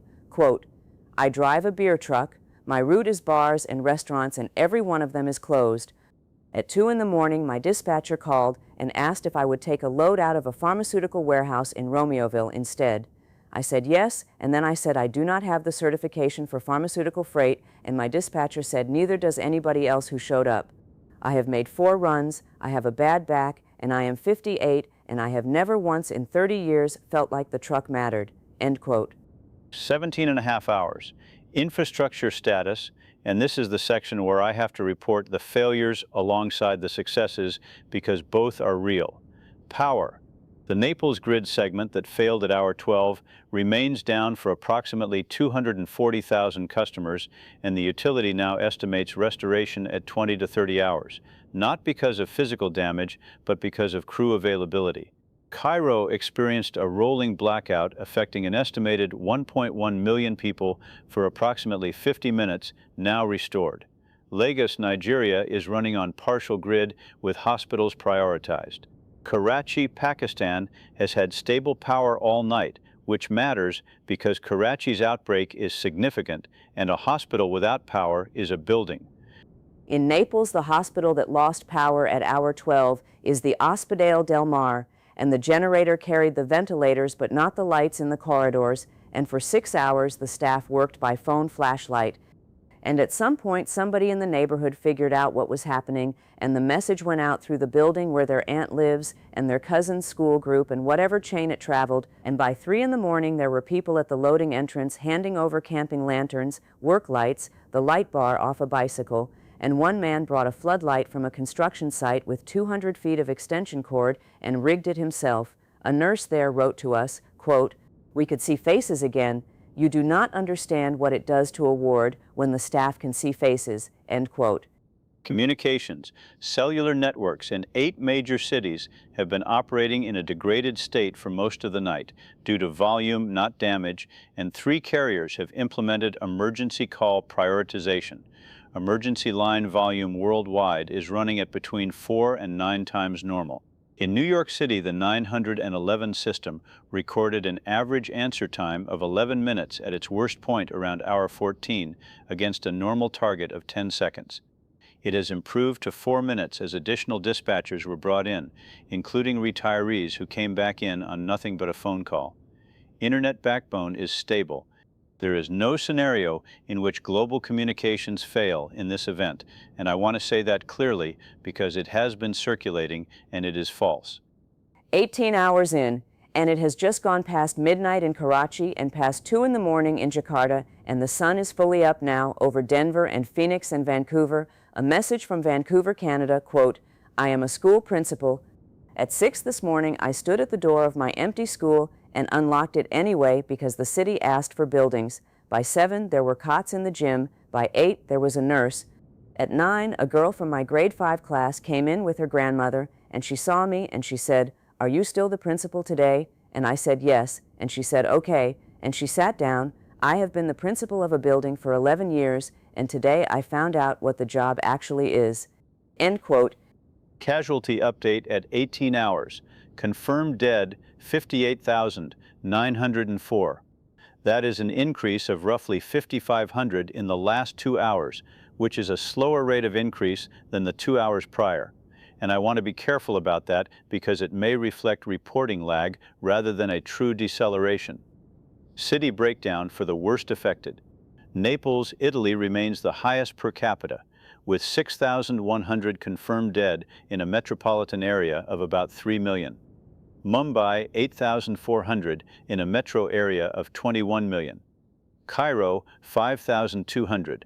Istanbul, 4,100. New York City, 2,600 and climbing fastest of any city on the list. Lima, Peru, 1,900.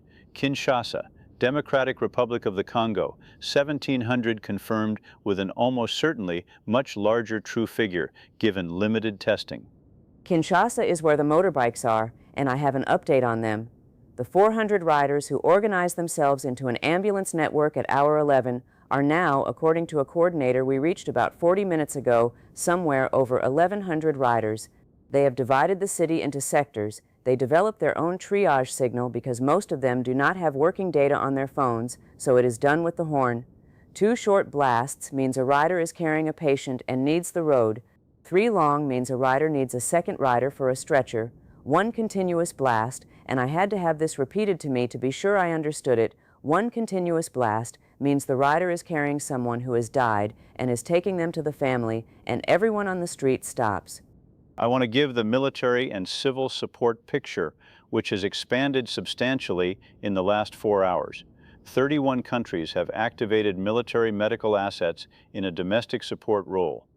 The United States has mobilized approximately 19,000 National Guard personnel across 34 states, primarily for logistics, distribution point security, and transport. And I want to be precise that in no state has the Guard been given a law enforcement or curfew enforcement mission at this hour. The United Kingdom has deployed roughly 4,000 military personnel, principally Royal Logistic Corps and Royal Army Medical Corps. France has activated approximately 11,000. Italy, 14,000, concentrated in Campania and Lombardy. India, a figure our sources place near 40,000. These are supply chain deployments. They are moving boxes. And a message from an Army private in Naples, which came through a parent who forwarded it, and I have permission, quote, "My son is 19 and joined last year and has never done anything but training. He wrote me 2 hours ago, and he said, 'Mama, they gave me a list of addresses and a bag of medicine and told me to knock on doors. I have knocked on 106 doors. 41 people did not answer, and I do not know if that means they are gone or asleep or afraid.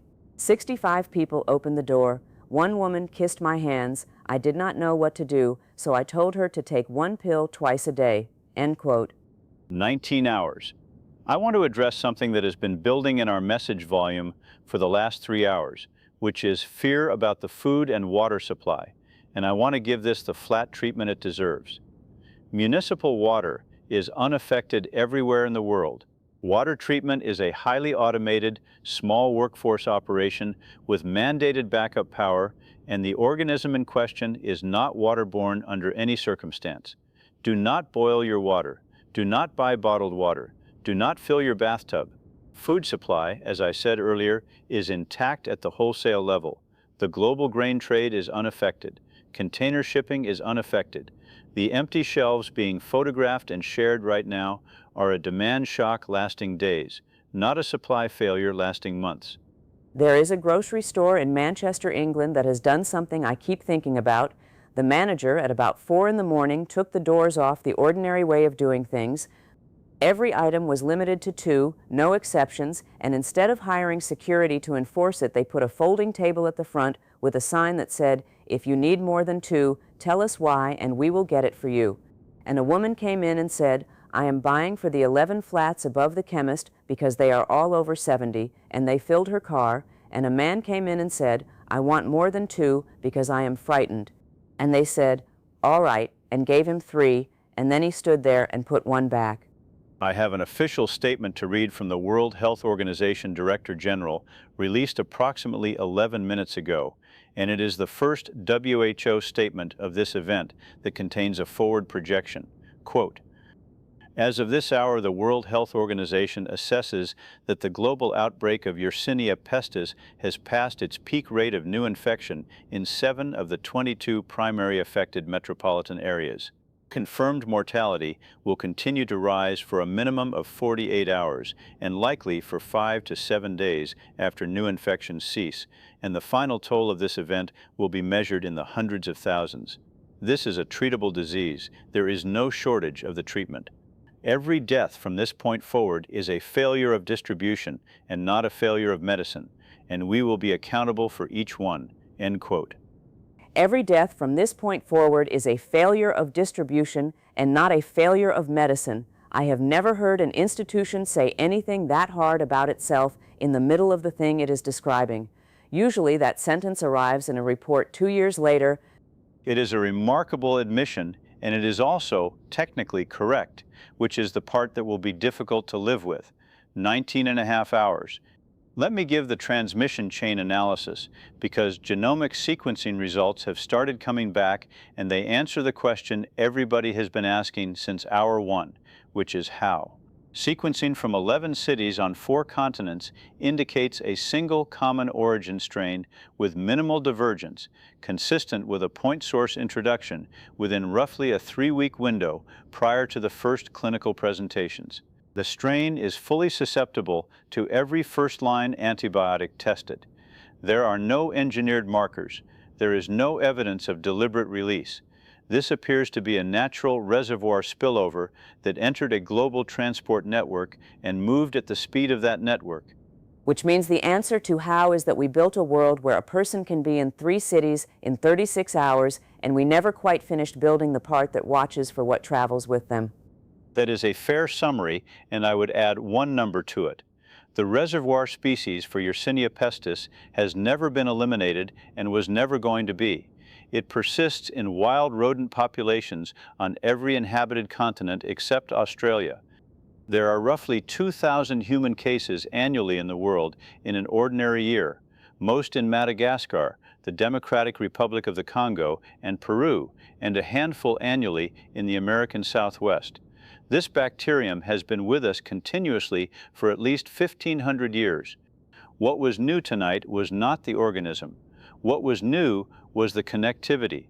We are at 20 hours, a message from Naples, quote, "The notebook is full. There are 1,040 names now across 4 notebooks and a paperback, and I do not know how many receipts." A man came at 7 this morning and said he was from the city records office and that he had been sent to take them, and one of the students said no. And the man said, "I am not taking them away. I am here to copy them properly so they cannot be lost, and I brought 2 more people and a scanner, and can we work here on the ground with you?" End quote. I want to report a set of numbers that I think will be the ones historians pull out of tonight, which is the intervention timing comparison. We now have enough data from enough cities to say something with confidence. Cities that implemented mass antibiotic prophylaxis and transit suspension within 6 hours of their first confirmed cluster are showing peak-to-trough admission reductions of between 70 and 85%. Seoul, 6 hours, 83% reduction. Singapore, 4 hours, 85%. Mumbai, 9 hours, 79%. Casablanca, 7 hours, 71%. Cities that took longer than 12 hours are showing reductions of under 30% or have not yet peaked. Naples, 19 hours to full implementation, has not peaked. Cairo, 16 hours, has not peaked. The relationship between hours of delay and eventual death toll in this event is close to linear, and it is brutal. And I want to say what that means in a way that is not a chart, because I think the temptation over the next weeks is going to be to turn this into a story about which government was competent, and I do not think that is the honest story. Seoul had a plan on a shelf because Seoul lived through something in 2015 that terrified it. Singapore had a plan because of 2003. Mumbai had 10,000 community health workers because of tuberculosis. Naples did not have those things because Naples had not been given a reason to build them, and the reason arrived at 3 in the afternoon with no warning. The difference between these cities is not courage. Naples has been astonishing tonight. The difference is that some of them had already been hurt once and had remembered it. 20 hours and 30 minutes, confirmed dead worldwide, 64,119. I said several hours ago that the deaths would accelerate even as infections slowed, and that is precisely what the data now shows. New infections globally, by best estimate rather than by confirmed testing, appear to have peaked somewhere around hour 15.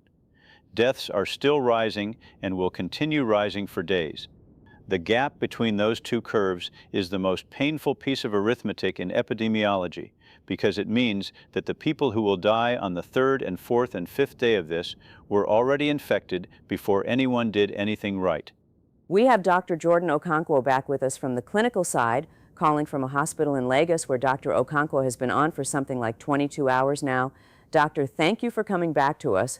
What does the ward look like right now compared to when we spoke at hour 10?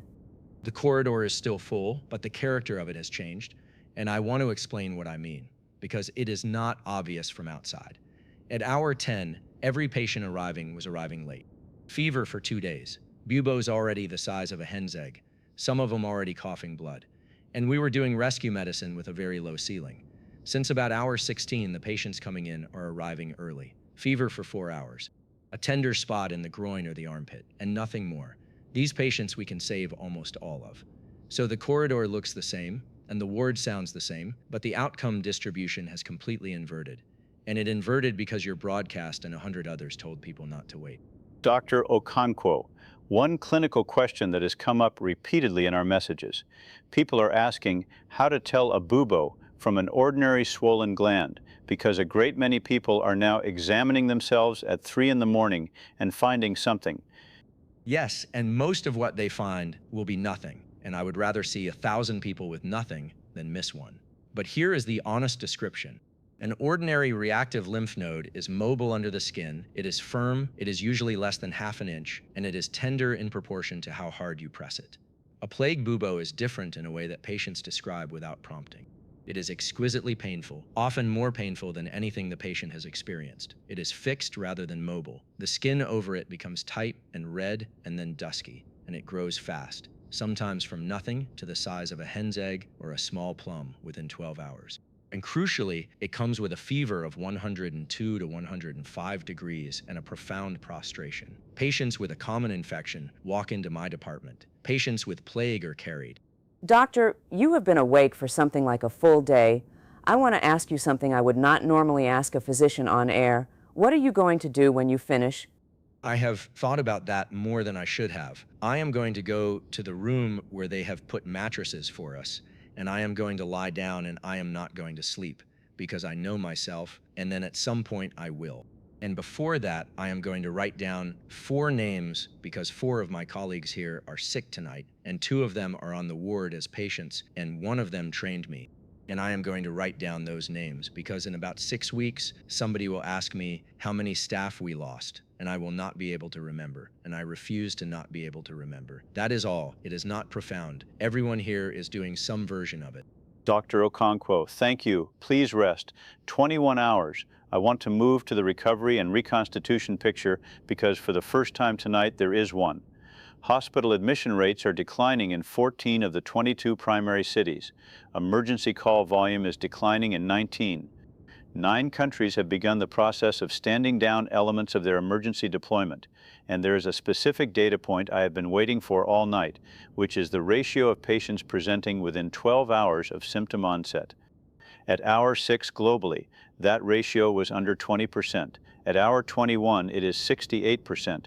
That single number, more than any policy, is why the projection came down by 40%. 68% of people are going in early now, and every one of those is somebody who was frightened and went anyway, or somebody who was talked into it by a daughter or a neighbor or a coworker who would not let it go. A message from Osaka, Japan, quote, "My husband said it was nothing.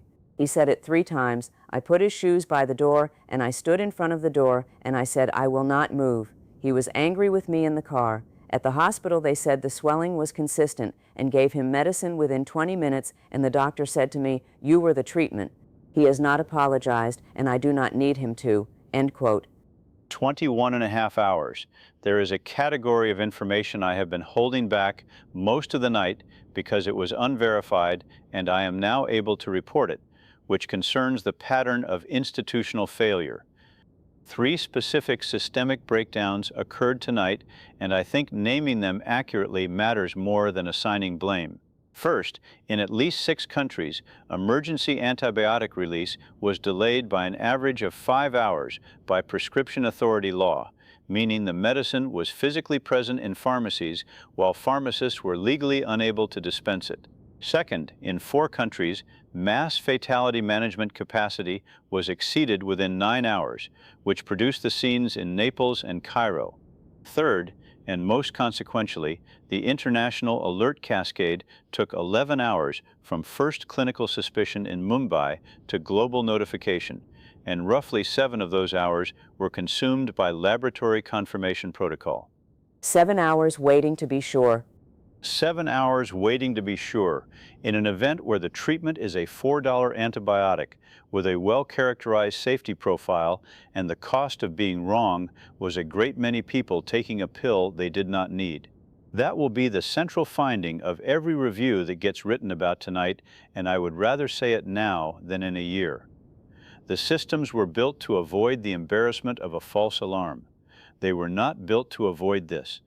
22 hours. The sun has come up over most of the Americas now, and it is deep night across Asia, and it is late morning in Europe. A message from Naples, from a priest at a parish in the Sanità district, and this one is longer than most, and I am going to read all of it. Quote, "I have buried people for 31 years. Yesterday I did the funerals of 11 people in one afternoon, and I did them badly and quickly, and I hated myself. Last night I sat in the empty church and I thought, I cannot do 11 a day for a week. And then at 6 this morning, a man knocked and said he was a stonemason, and he had heard we had no one to dig, and behind him there were 9 more men with tools from their own work. They dug all morning. They would not take anything. The one who knocked said, 'Father, we are not religious, we just have shovels,' end quote. Casualty update at 22 hours. Confirmed dead worldwide, 68,437.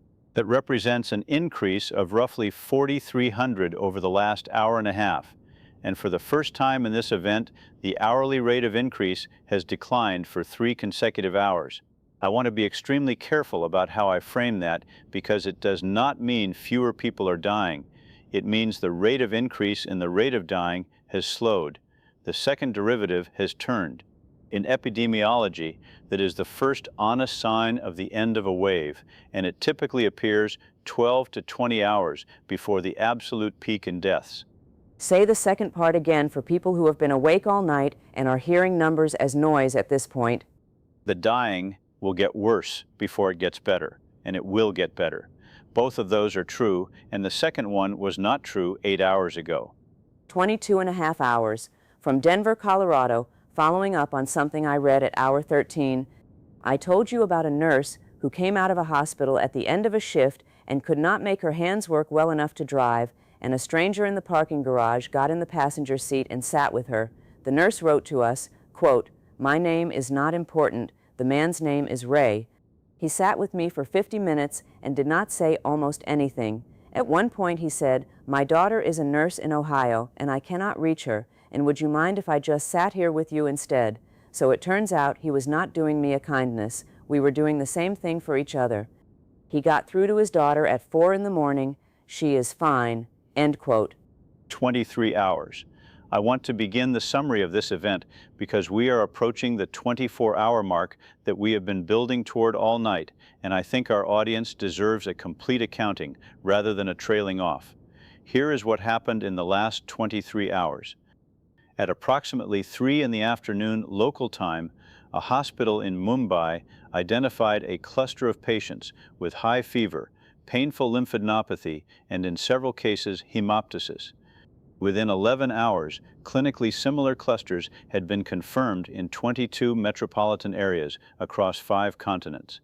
The causative organism was identified as Yersinia pestis, the bacterium responsible for the Justinian plague of the 6th century, the Black Death of the 14th, and the third pandemic of the 19th.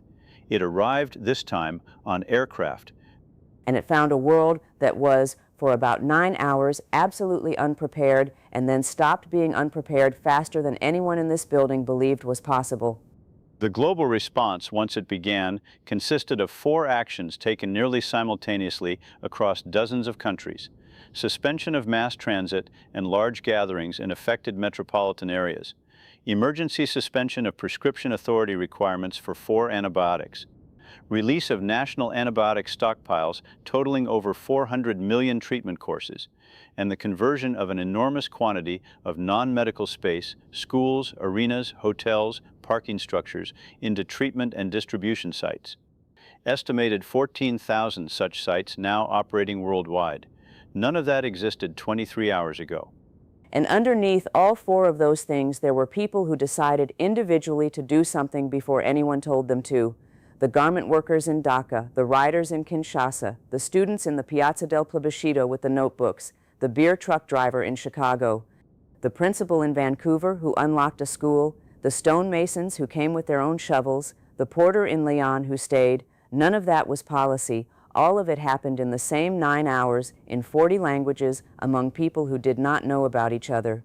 23.5 hours. I have final numbers coming in, and I want to give the projection alongside the confirmed figure, clearly labeled. Confirmed dead worldwide as of this moment, 71,882. Confirmed infections, 491,000. And again, I emphasize that figure is a severe undercount. The World Health Organization's assessment, released 20 minutes ago, is that this event will ultimately be responsible for between 230,000 and 310,000 deaths worldwide, with the great majority of the remaining deaths occurring over the coming 5 to 9 days among people already infected before the interventions took hold. 230,000 to 310,000.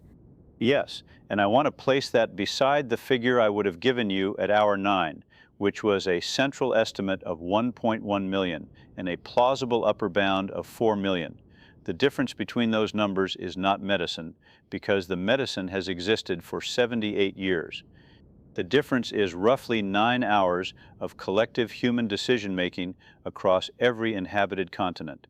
I have covered a great many things in this chair, and I have never had a piece of arithmetic in front of me that said so plainly what a species is capable of when it moves. And 230,000 people is still a city. It is still every one of those kitchens. I do not want the relief of the smaller number to sand down what it is. No, and the relief is real, and the loss is real, and they do not cancel. 23 hours and 45 minutes. Final status on the affected cities: peak passed and admissions declining, 17 of 22.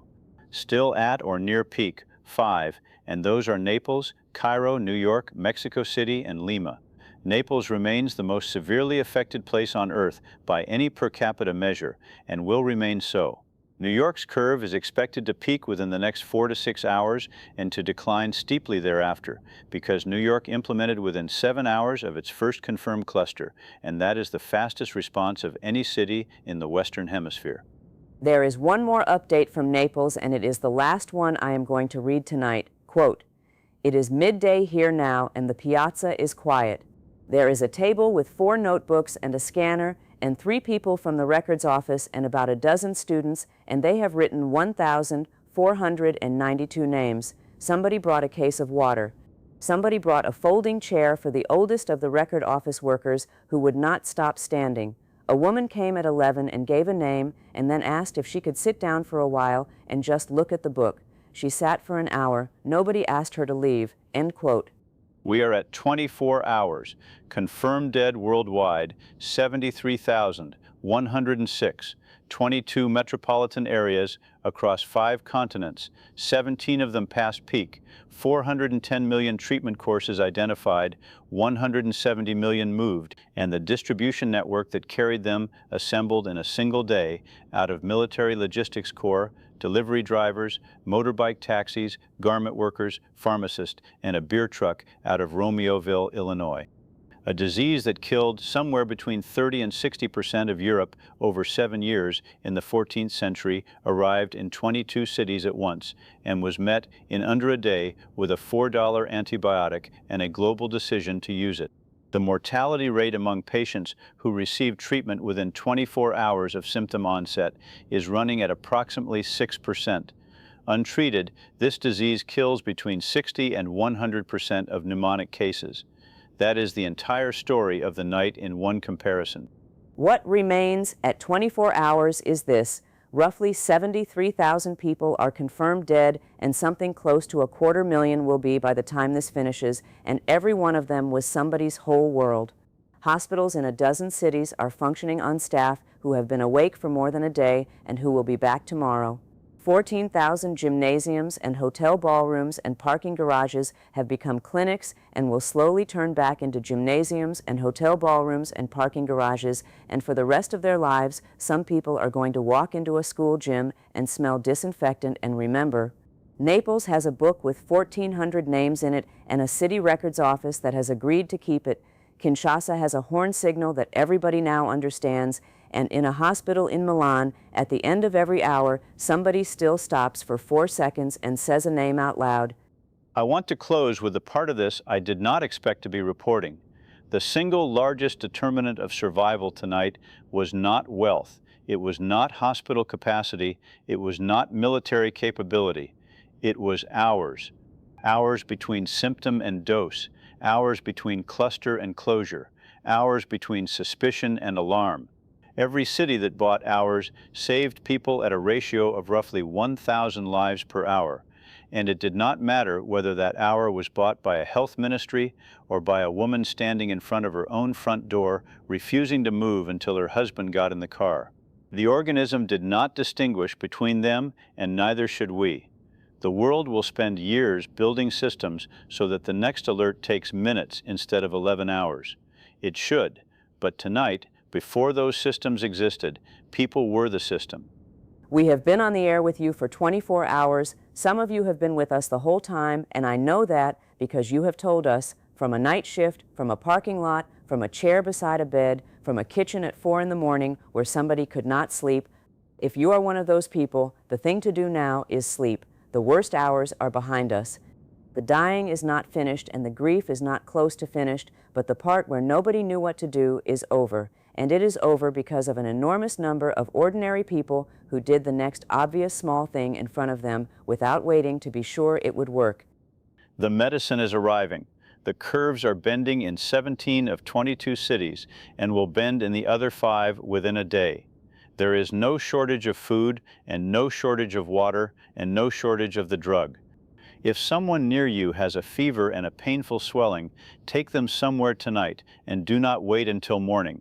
And if you are the person with the fever, let somebody take you. That is the entirety of the instruction. It is not changed in 24 hours, and it will not change tomorrow.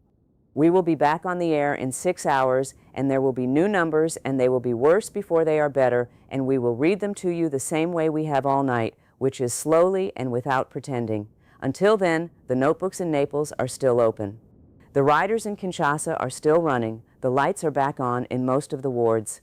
Somebody is holding a hand in a hallway in Lyon right now, and somebody in Osaka is sitting beside a husband who is going to be fine, and somebody in Denver got through to a daughter in Ohio at 4 in the morning. For What If News, this has been a very long night, and it is nearly over. Take the pill, finish the course, check on the people above the chemist and the ones at the end of the hall, and then rest, because tomorrow the work is smaller than it was tonight, and that is the first time in 24 hours anyone has been able to say so. Good night. Take care of each other. We will see you in a few hours.